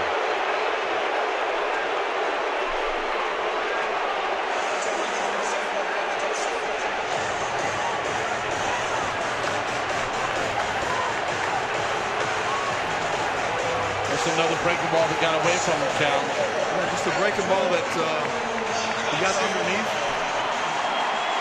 Again, there must be a little bit wrong with his mechanics. Controlling the fastball, dragging his arm on the breaking ball there. A couple of bullets hit this inning. That's not what you normally see off Arrieta in this streak. Well, to me, it's almost like the middle of these innings, he's trying to power his way through instead of saying, what I've done the first 4 innings has been good enough. Problem he has here with his 4-run lead is he's got Mr. MVP coming up. Chris Bosio has the fix. He's had it pretty much all year when he's needed it. I wonder if that was a little more than a 20-second timeout. For the first time since the first inning, PNC Park is alive. Runners at first and second, 1 down for Andrew McCutchen, who takes outside 1-0. He's their most clutch performer. Runners in scoring position, only bats .361. That's his home run hot zone. Up and in. Up and away. Missed again. 2 balls and no strikes.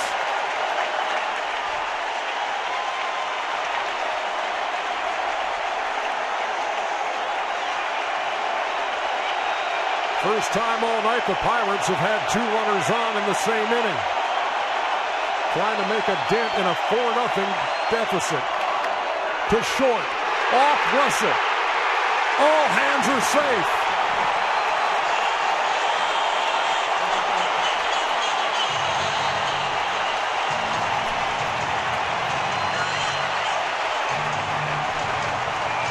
Infield hit for McCutchen. Bases loaded. 1 out.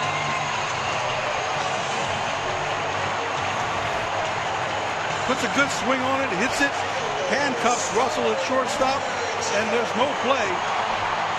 Ball just eats him up.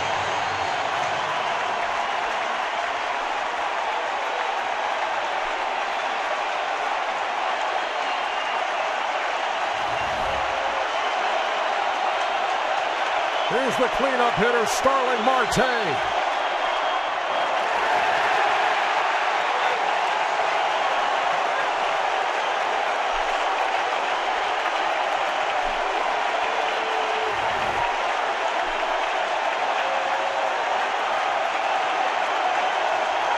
Montero with the block to keep the runners where they are.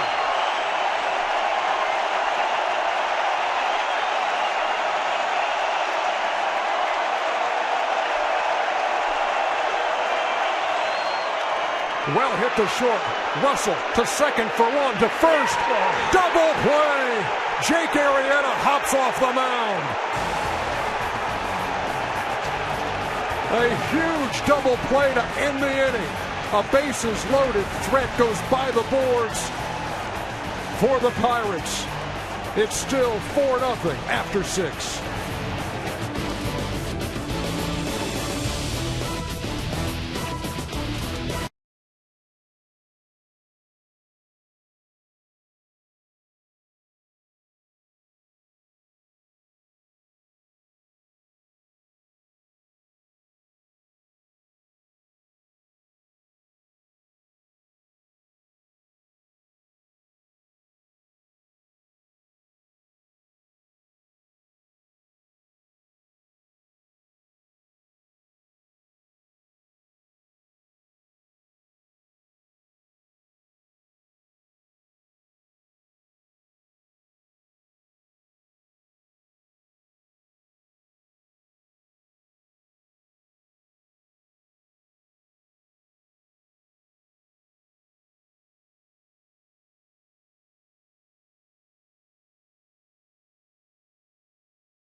Tonight's 2015 NL Wild Card coverage on TBS is presented by Hankook Tire.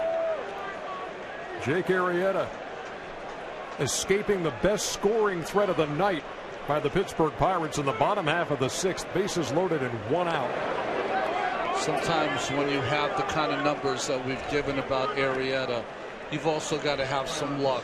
4 balls hit extremely hard that inning. 1 handcuffed Addison Russell, and then he makes an amazing play on a ball hit right on the nose by Starling Marte to turn 2. Official score has actually changed the scoring on that first ball hit to Russell, as Montero grounds to first, and Alvarez made a nice play, throwing to the new pitcher Tony Watson for the first out. But they changed that ball McCutchen hit from a hit to an error. That's a tough E6 to give Russell. And here's the play that Alvarez just made over first. He's made 23 errors at first base, but he made a nice play there and fed Watson. Well, there's Tony Watson, has been almost unhittable here at PNC Park, a 0.64 ERA. He's the left-handed reliever in all of baseball that no one knows about, how good he is. Goes 95 plus, good breaking ball. Setup man for Mark Melancon when the Pittsburgh Pirates are ahead.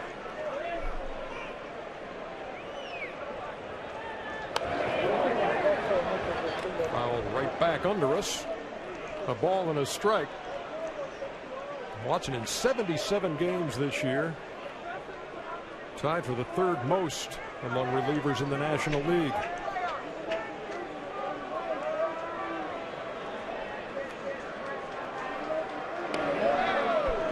Only allowed 3 home runs, and that's 75 1/3.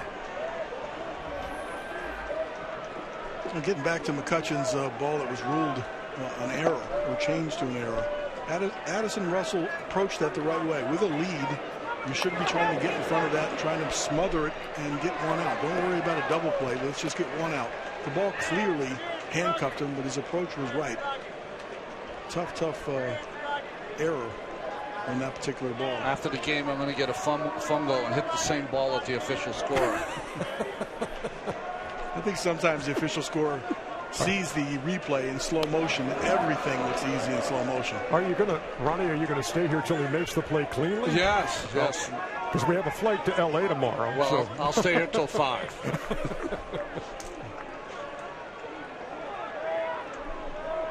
Russell came back on the hot shot by Marte to start that inning-ending double play. And he strikes out for the 2nd out here in the 7th.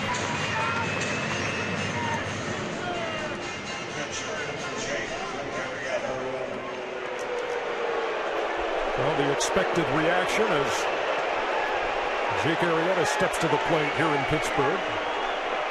It's a blackout here at PNC Park, but you do see some blue. The Cubs travel well.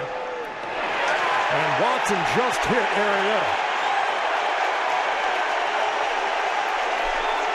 Now, Arrieta's hit a couple of Pirates, and now we've got the Chicago bench emptying and words being exchanged, and here come the Pirates.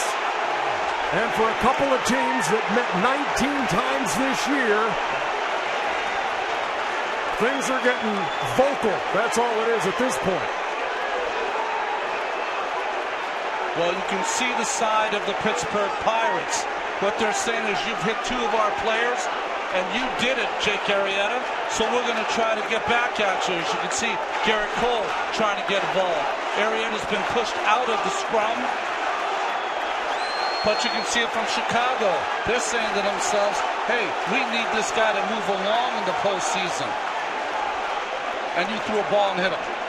Well, the whole issue is, was it intentional or not? Absolutely. He hit him with a breaking ball. That one was intentional, yes, for sure. But were the other 2 intentional? It looked like he lost control of his fastball, hit him with a breaking ball, and this was a reaction for sure, a message sent back. This is 19 times playing during the year.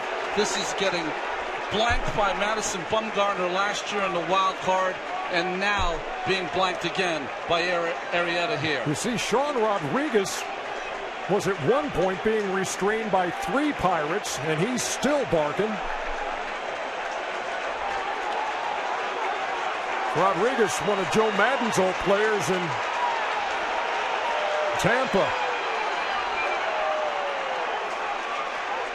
Managers and the umpires got to get this under control, get the players back on the bench.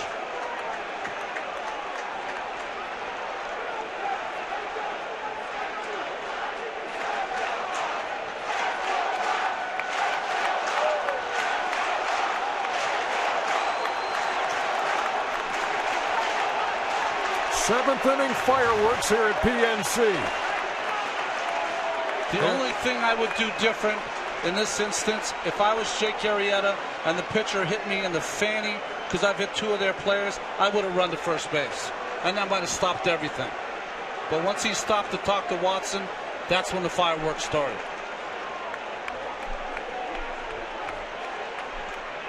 I'm sorry, I was staring at the videotape trying to figure out what the words were being said. Right there in the beginning of that.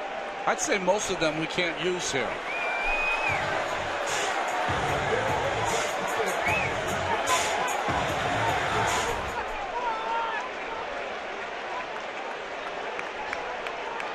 Both teams during the regular season hit a lot of people. Yes. So normally a hitter will be sensitive. Cervelli was really close. Tipped off his hand.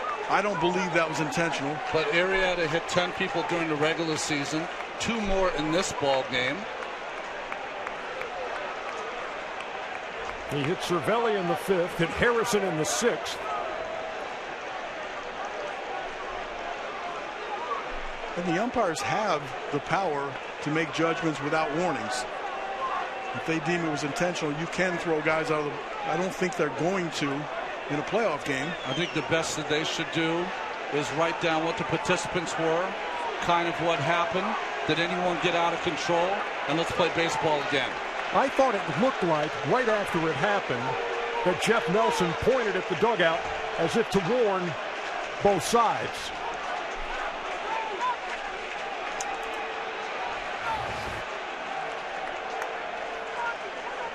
Well, Rodriguez, this has got to be one of the... He was looking for somebody to hit. Well, this has got to be one of the worst games that could ever happen to you. You're put into a postseason game, a wild card game, and you never even get an at-bat. Frustration.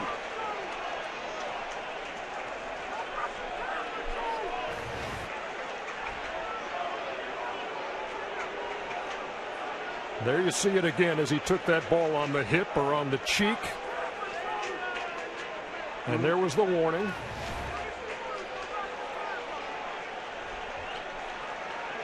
The thing about Sean Rodriguez, too, when you looked at that replay as he was punching the cooler in there, this is a guy who, when he was with the Rays back in 2012, he punched a locker and broke his hand. And he was wearing out the cooler in the Pirates dugout. Well, I never think this is the right thing to do. Do I understand his frustration of starting a wild card game and not getting an at-bat? Someone said something to him that he did not like, and that's why I think he lost control. That's the danger when everyone comes out, and they always come out, and 1 or 2 people saying the wrong thing can escalate it and ignite it. Now he gets a seat in the clubhouse. Meantime, back at the game, Jake Arrieta is the runner at first with 2 down. And there he goes. There's your answer.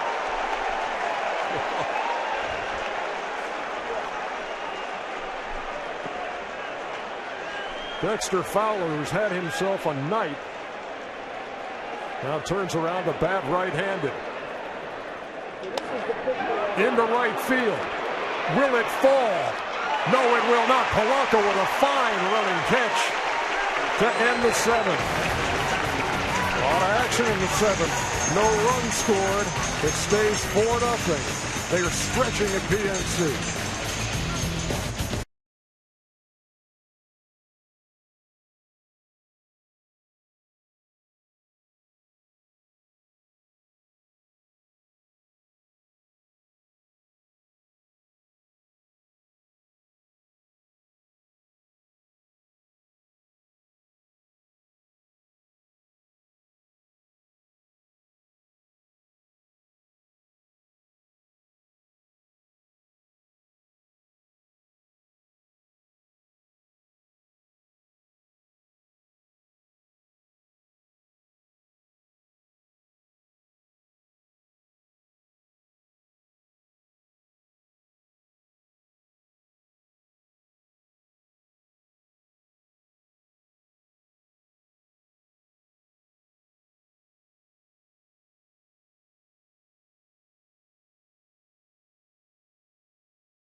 Let's go inside the booth, presented by Esurance, proud partner of Major League Baseball.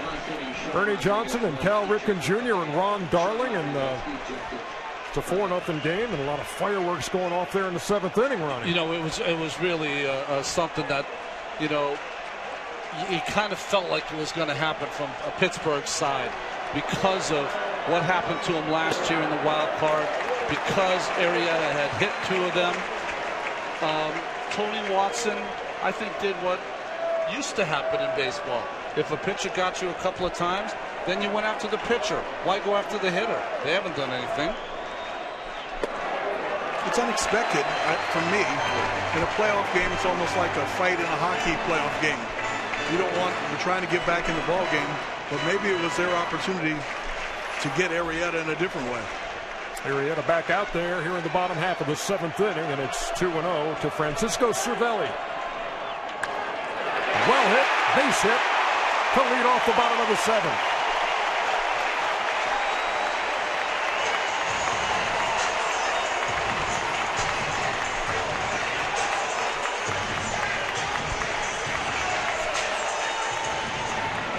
Well, the Pirates loaded the bases in the 6th, but could not score. Get the leadoff hitter on here in the 7th. Chris DeNorfia is the new right fielder for Joe Maddon's Cubs.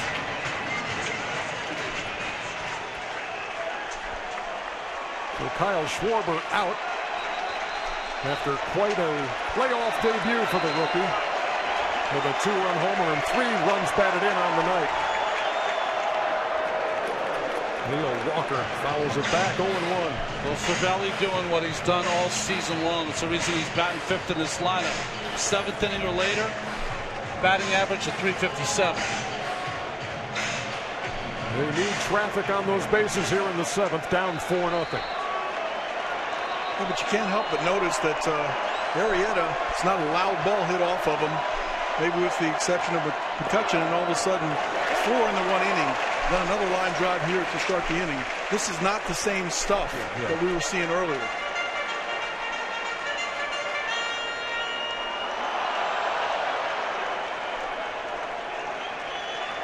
Also remember, with both benches warned, how careful do you have to be inside if you're Arrieta? Yeah, great point.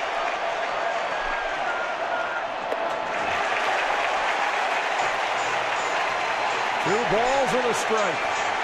So now we're seeing a little emotion out of Jake. Normally he's calm, cool, not bothered by anything. Well, throughout this entire great run of his, he has been incredibly stoic. And this is the first time that you've seen him lose his cool a little bit. And that's why pitching coach Chris Bosio is going out.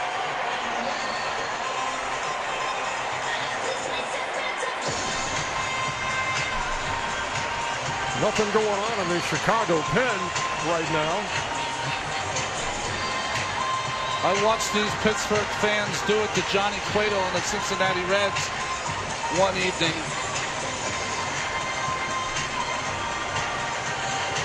They can get that mojo going.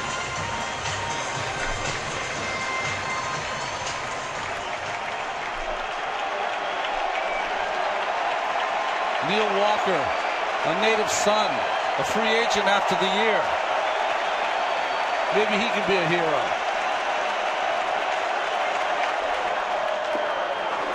Swung on and missed.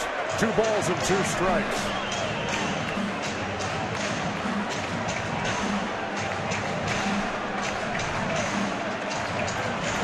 Well, Walker went to high school about 16 miles north of Pittsburgh. Had a good year. 16 homers, 71 runs batted in. But he goes down swinging for the first out here in the 7th.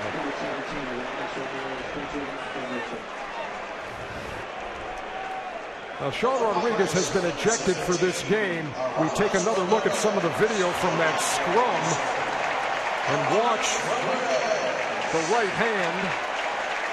Looks like he tried to throw a punch in there. it's almost like they formed a citadel around Arrieta to make sure that no one could get there. Rodriguez tried to. Ross held him off. We talked about Ross's position on that team and what a leader he is. Cervelli still at first. Here's Jordy Mercer. 0 for 2 with a strikeout.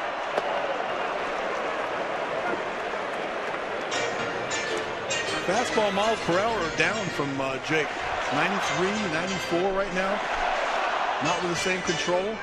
And excuse me, Aramis Ramirez, obviously the pinch hitter here in the 7th.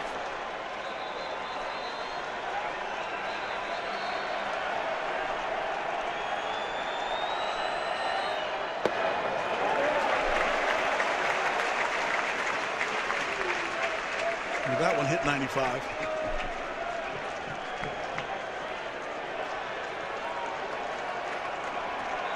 They could go back to that breaking ball, try to get Ramirez to pull it. Ramirez is a big double play victim. Missed outside and low. 2 balls and a strike. This young man has had quite a career. Started his career here, went to Milwaukee, now has come back and playing in the post. Played for a long time with the team he's facing tonight, the Chicago Cubs.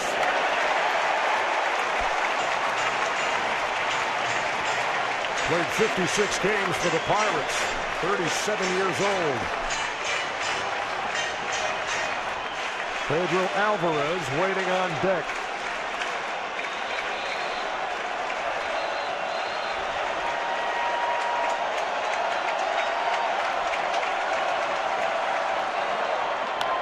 Well hit to third. Bryant on the backhand. There's 1. There's 2. What a play by the rookie Bryant.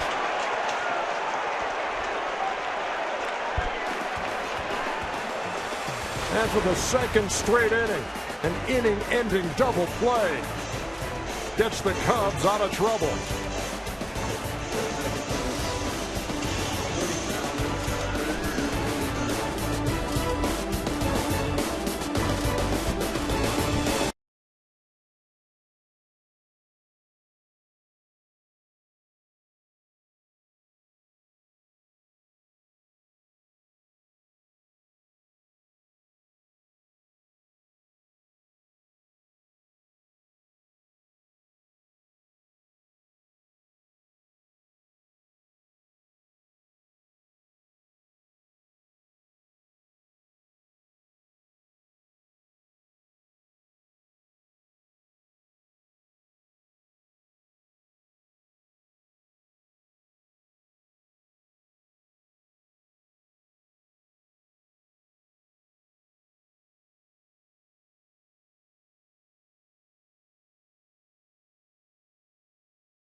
Let's take a look at tonight's Playmakers, presented by Chrysler.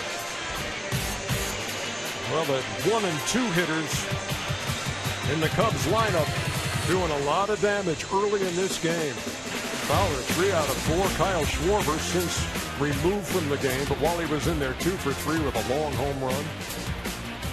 Knocked in 3 runs in his postseason debut.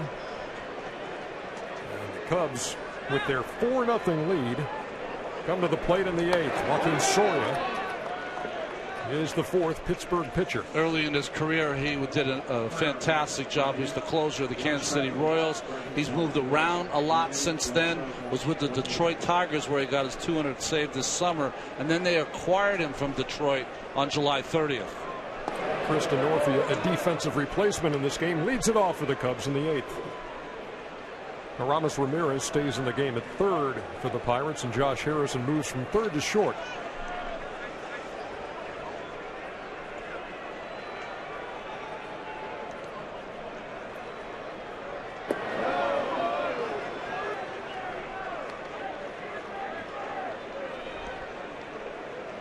Done a lot of postseason games. I don't think I've ever seen a bench clearing brawl in one of them. Yeah, the temper's reaching that point in the 7th inning of this one, when Jake Arrieta, who had hit 2 Pittsburgh Pirates, was hit by Tony Watson right around the belt. And the benches came out. There was a lot of jawing. There appeared to be a punch thrown by Sean Rodriguez, who was thrown out of the game, as Denorfia draws a leadoff walk. You know, Ernie, this is a summer when you win 98 games and you can go home after one night. That's the kind of frustration that boils over. As we pointed out when we came on the air, too, you're talking about a couple of teams in this wild card game. You're talking about the 3 best records in baseball, all coming out of the NL Central. The Cardinals with 100 wins, Pirates 98, Cubs 97. That had never happened before. And either a 97 or 98 win team was going to be shown the door after one night of October baseball here in the postseason. And you could make an argument that any of those teams could make it deep into the postseason.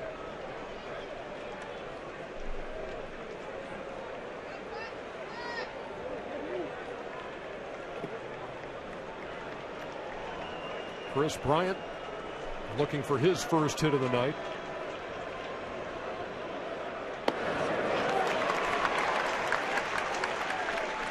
This kid hit a home run at Wrigley Field off that new big old scoreboard out there that was measured about 495.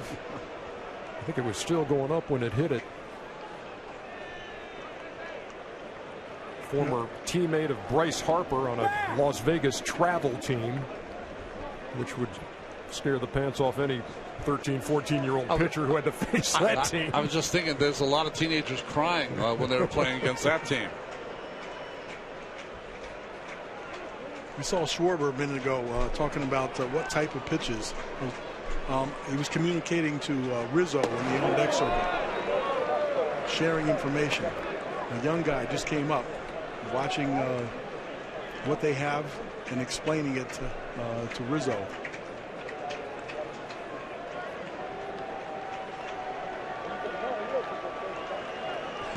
Young guy explaining to Rizzo. Rizzo's probably like, I got it, son.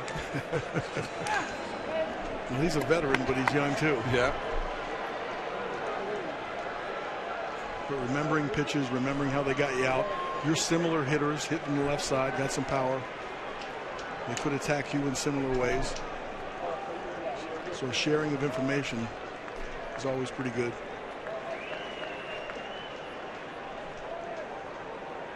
A ball and 2 strikes. And that's fouled off.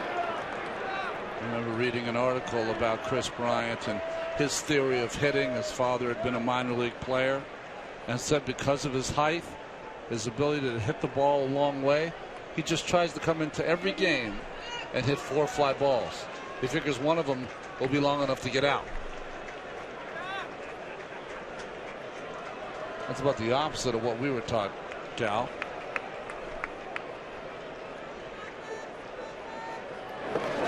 1-2 outside. Denorfia had wandered way off first, but trots back. Generally, a fly ball is a lot easier to catch than a ground ball. Yeah, it's a little less complicated. Cervelli makes a nice block. Gets out on a breaking ball way out in the batter's box. And Cervelli probably the most agile and athletic catcher in all of baseball.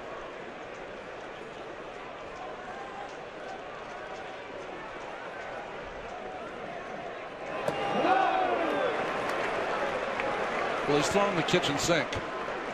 I don't know if he has anything left. It's one of those at bats where you can fight off a pitch and then see everything he has and have a pretty good idea when it gets 3-2. Remember back in the third against Garrett Cole, he fell behind in the count 0-2 and worked him for a walk. Tried to check his swing, called out on strikes.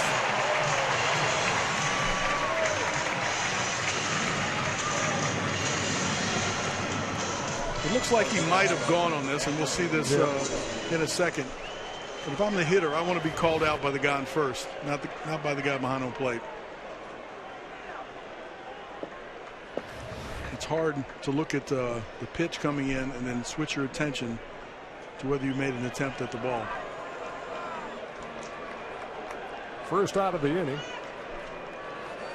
And here's Rizzo.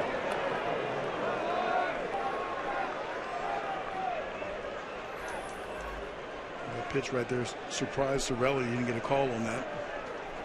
Might have been a hair low, but pretty good pitch.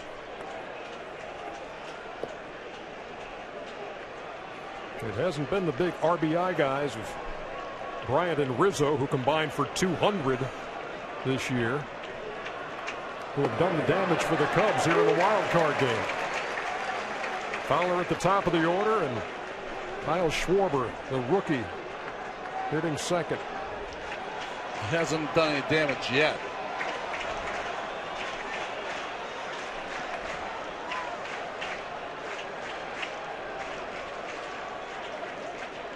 The 1-1. That's over for a strike. A ball and 2 strikes to the Cubs cleanup hitter. So I'm wondering, from Schwarber's sign that was kind of giving him sort of a breaking ball or off speed sign, he's gone up there and taken 3 fastballs. I wonder if he's sitting on a breaking ball.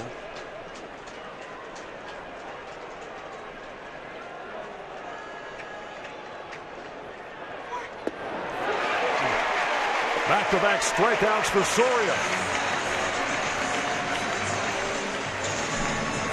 Follow every pitch of the postseason with MLB.com at bat, the #1 app for live baseball. Stay connected with highlights, replay reviews, scores, pitch tracking, live radio broadcasts, and much, much more. Download the At Bat app today. Or just say At Bat app several times in a row, and it's just a lot of fun. You could almost read Rizzo's mind right there. He had a breaking ball in his mind the whole time and didn't take a pass at any of the fastballs. I used to love that in the advanced scouting reports, when you didn't have a guy and they would tell you what they would do, plant a thought in your head, and go up there and have the opposite reaction. That's right.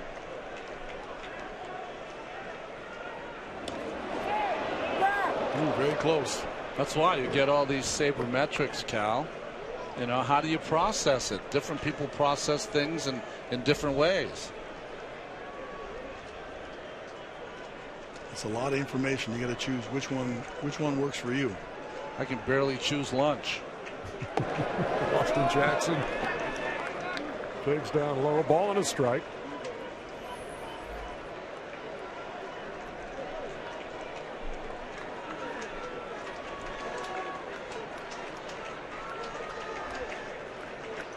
Here is Jake Arrieta.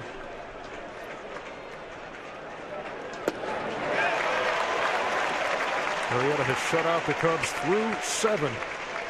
Been in some trouble the last couple innings.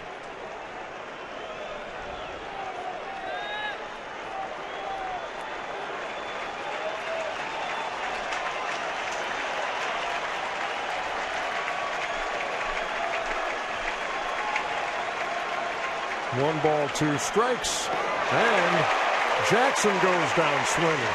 So after a leadoff walk, Soria with 3 strikeouts. We head to the bottom half of the 8th.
This copyrighted telecast is presented by authority of the Office of the Commissioner of Baseball and may not be reproduced or retransmitted in any form, and the accounts and descriptions of this game may not be disseminated without express written consent.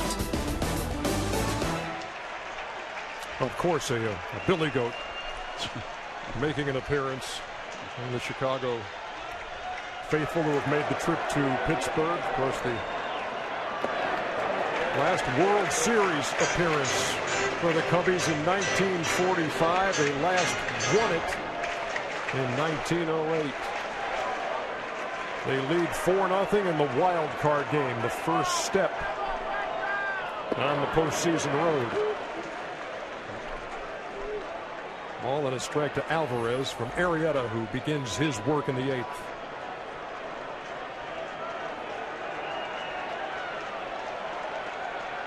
Alvarez didn't start the game as he takes a strike. But when the Pirates fell behind in this game, he pinch hit for Sean Rodriguez, who's a better defender and had started at first base. Alvarez, who can really hit the long ball, has struck out twice against Arrieta. Well, there's been 6 hard-hit balls his last 2 innings against Arrieta when he looked very, very vulnerable to the Pirates. Looks a little better right now. Yeah, he does. Got his fastball down. He's gotten Alvarez a couple times on breaking balls. Steady down to fastballs this at bat. And that's the hat trick.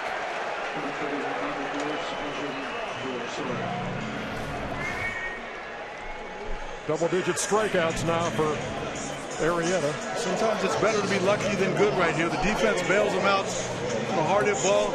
And this was a super play by Chris Bryant. Backhands the ball, tough ball, and then starts a double play. Nice turn by Castro as well. Wow, that was Cano-esque as he made that turn. That's StatCast, powered by Amazon Web Services. Remember, he has played shortstop his entire career. That's a totally different pivot, too. Coming across the bag on a double play from shortstop, and then using your body and having the arm strength to make that turn. Michael Morse pinch hitting here in the 8th. Another big guy with power. Well, that was some stat there, wasn't it? 10 strikeouts by Arrieta, most in postseason history for the Chicago Cubs in a debut.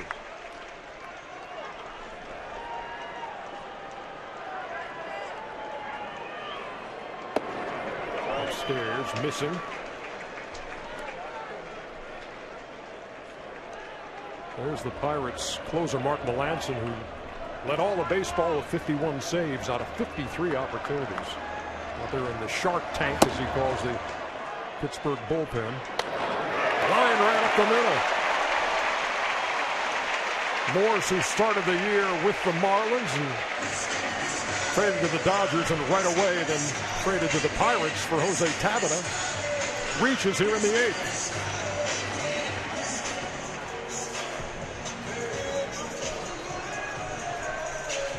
Pirates have gotten a couple of hits out of the 9-hole. Travis Snyder with a pinch hit. And now Morse here in the 8th. Another ball hit hard. And with Polanco coming up, he made it out on a ball that was lined out to Chris Bryant at third. Remember that play in the 6th inning? It was a bullet that hopped out of the glove of Bryant, but he was able to catch it in midair for the out.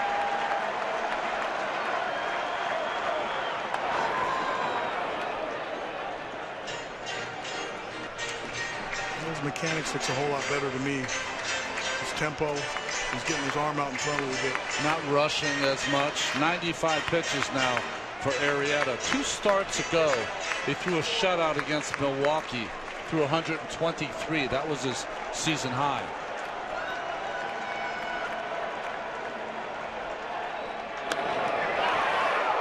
In the air to right. Plenty of room for Denorfia. 2 down.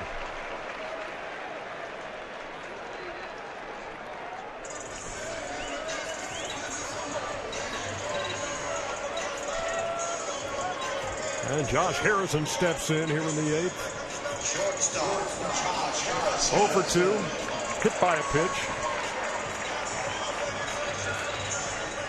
Cervelli got hit. Harrison got hit by Arrieta. Arrieta got hit by Watson.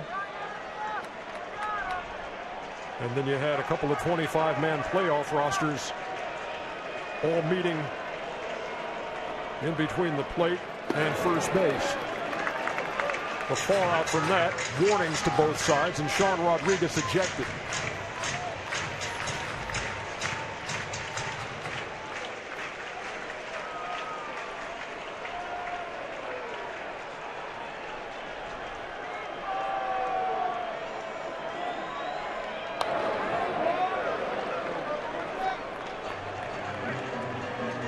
His fastball command is much better. Fastball to the outside part of the plate. That light at the end of the tunnel, the finish line, starting to smell it a little bit.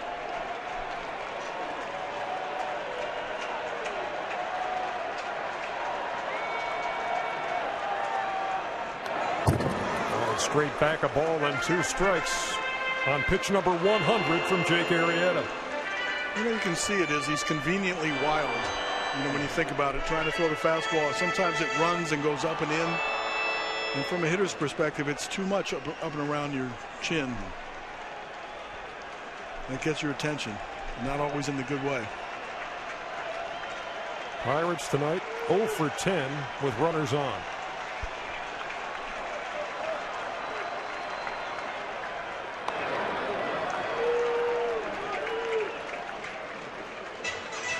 You can see when he has his fastball command, you can get ahead and then go to the 2 different types of breaking balls. Secondary pitches are always good, but they're much better when they're set up by the fastball.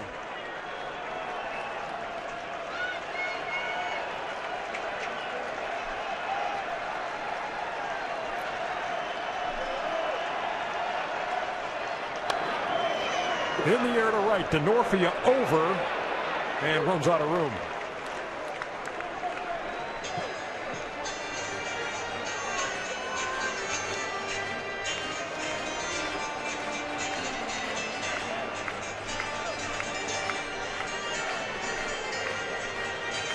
That's one tough customer right there, Jake Arrieta. We're going to go back to a conversation I had with Chris Bosio about the makeup on Arrieta. And he doesn't want to just go out and beat you. He doesn't want you to get a hit. He takes that kind of mentality.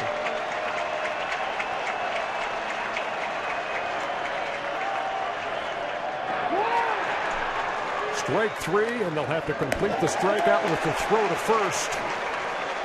11 Ks on the night for Jake Arrieta, who has shut out the Pirates through 8.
Let's take a look at tonight's forecaster presented by FanDuel. 50% of wild card winners have reached the LCS. Remember the Giants from the wild card spot. A road that began here in this ballpark with an 8-0 win over the Pirates last year, went on to win the World Series against another wild card team, the Kansas City Royals, a team that we followed in that run through the American League Championship Series. And the Chicago Cubs 3 outs away from moving on to meet the St. Louis Cardinals. Pirates call on Mark Melancon here in the ninth. Well, it's one of those cases where you have your closer, as you said, 51 out of 53 in save opportunities. But at this point, if you're going to have any kind of comeback, the Cubs can't score one more. Starlin Castro leads off with a line drive to short. And Harrison gloves it for the first out. See Harrison saying ouch, like that caught him not in the webbing but maybe right in the palm. Yes, indeed. Certain areas that you can't help but get handcuffed. Hands out of his glove. Cal's even grimacing up here. Barking right now. Been there. Here's Miguel Montero.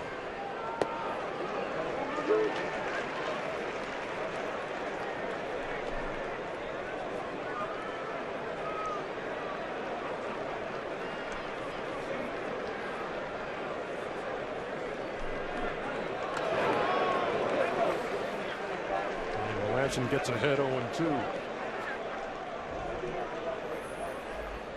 78 games for Melancon this year, second in the National League to Kevin Segrist in St. Louis, who went to the mound 81 times in relief.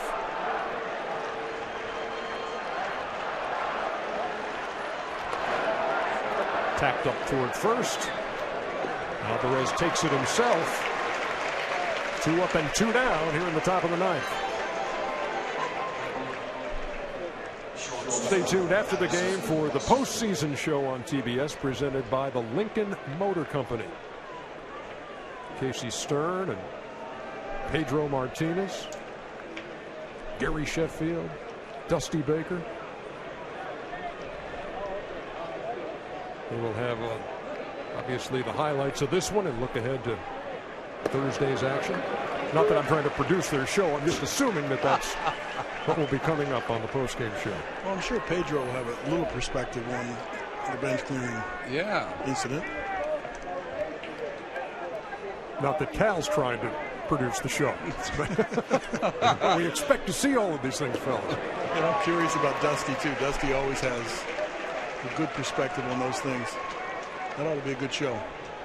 Watch yourself. You have to try join a union if you keep this going. Analyst slash producer Cal Ripken. That's down low. Ernie, you were talking about the 78 relief appearances for Melancon this year. Did not allow a 2-out RBI all season. I mean, just one of those magical years. Doesn't feel so magical right now. Pirates will have one more crack at it in the bottom half of the ninth. Well hit down the line, fair ball. Addison Russell around first as that ball caroms off, and Russell is out at second. That's Starling Marte knowing the ballpark. That ball caromed off the wall, and he charged and threw him out. 16 outfield assists in the regular season. Nobody had more. He just gunned down Russell at second.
Tonight's 2015 NL Wild Card coverage on TBS is presented by Hankook Tire. Well, on the American League side last night, we saw a 3-0 shutout at Yankee Stadium by the Houston Astros. Here in Pittsburgh, the Cubs have hit the road and lead 4-0 as we head to the bottom half of the 9th inning. And Jake Arrieta still in there.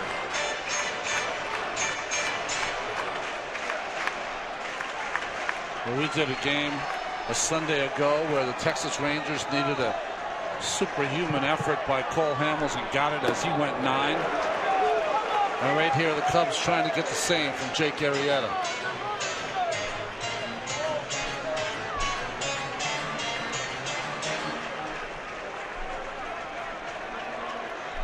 Andrew McCutchen has a hit. This one's right back to Arrieta. 1 out.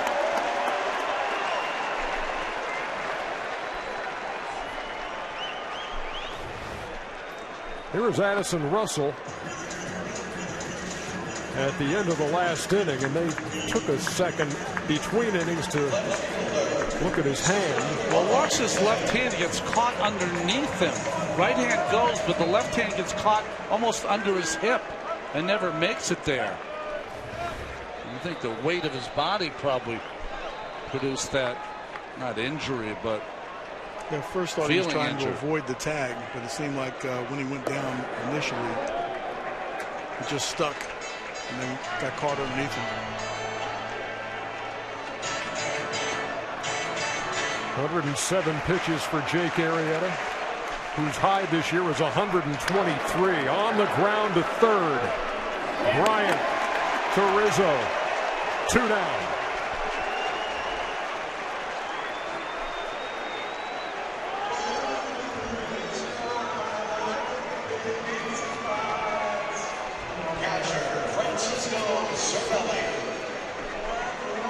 Well, a year ago, the Pirates here at PNC were shut out by the Giants 8-0 in this wild card game. And they're down to their last out.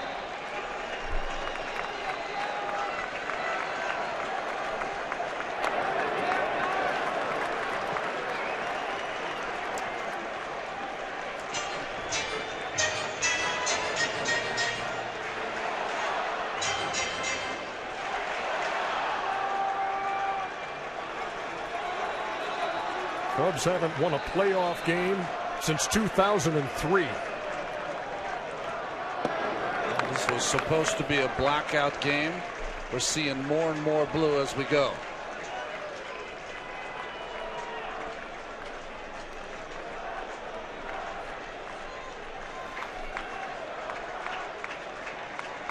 Arrieta tied for the league lead with 4 complete games and out away. And there's another strike to Cervelli. Cubs have only won 1 postseason series in the previous 106 years, and that was in 2003. And on this October 7th night, 10-7, haven't won a World Series in 107 years. 1-2. Did he check his swing? Yes, he did. So says Hunter Wendelstedt, the first base umpire.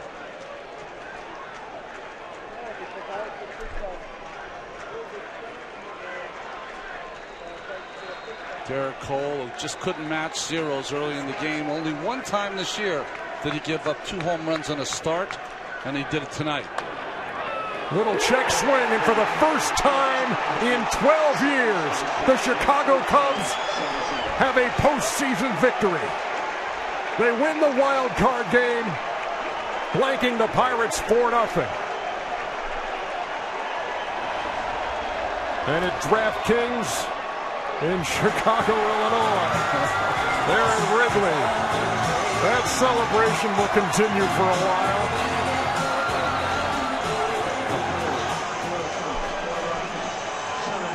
Joe Madden changing the culture, playing kids, and watching them win tonight on the road 4-0 in the National League wild card game.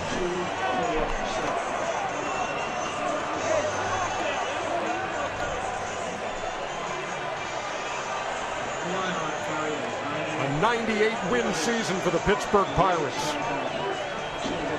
Ends in 9 innings of scoreless ball against Jake Arrieta. 2 runs in the last 4 postseason games for the Pittsburgh Pirates. Arrieta was almost, I believe, unhittable in the first 4 innings. After that, the Bucks had their chances, just could not bring a runner across. Yeah, he became human there for a minute. He gave up a couple of hard hit balls. They had a chance to score the meat of the order up at that time, and then they just turned 2 double plays to get him out of the mess. And Joe Madden, when he was hired, they asked him, what did he see in this young club for next season? He said, I think this could be a 90-win team. Well, he was right, but there's no way he thought it was going to be a 97-win team. A 97-win team that now goes on to meet another team they played 19 times this year. In that is just such a tough division head-to-head with the Cardinals and the Pirates and the Cubs, and now they get the Cardinals in the National League Division Series. And you raise the W flag as they do at Wrigley, and they raise it here at PNC Park. Well, it's either raise the Jolly Roger or go Cubs go, and Jake Arrieta made sure it was go Cubs go.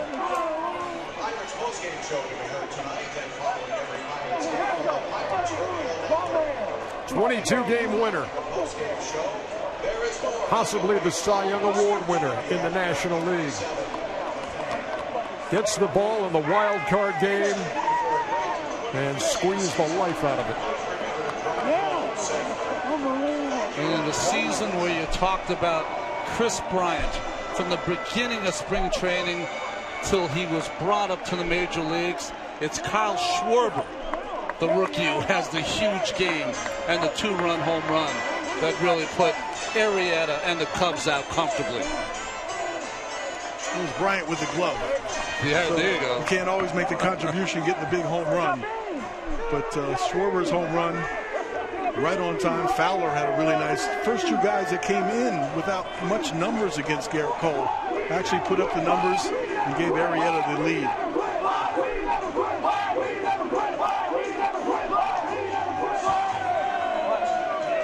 Schwarber had no home runs against right-handed pitching his last 52 at-bats. And in the wild card game, he changes all of that. It's one of those things they do in the clubhouse. They got put the hands on the helmet, kind of a ritual, and even got the helmet now with the hands attached. What a night for Jake Arrieta. He's with Matt Weiner. Thank you, EJ. The National League pitcher for August and September. It turns out it's pretty good in October as well. A shutout in your first postseason start. I'm exhausted. I haven't felt this way all year. This atmosphere, the energy, it was unbelievable. Tried to use it to the best of my ability, but they were loud. They were really loud. Exactly what I expected. We came out, we fought early, got 1 on the board in the first. Then we kind of settled in. We got a couple more, a couple innings later.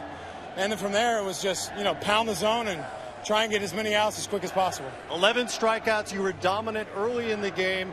Then you benefited from a couple double plays in the 6th and the 7th. What was going on in that stretch that got you through it?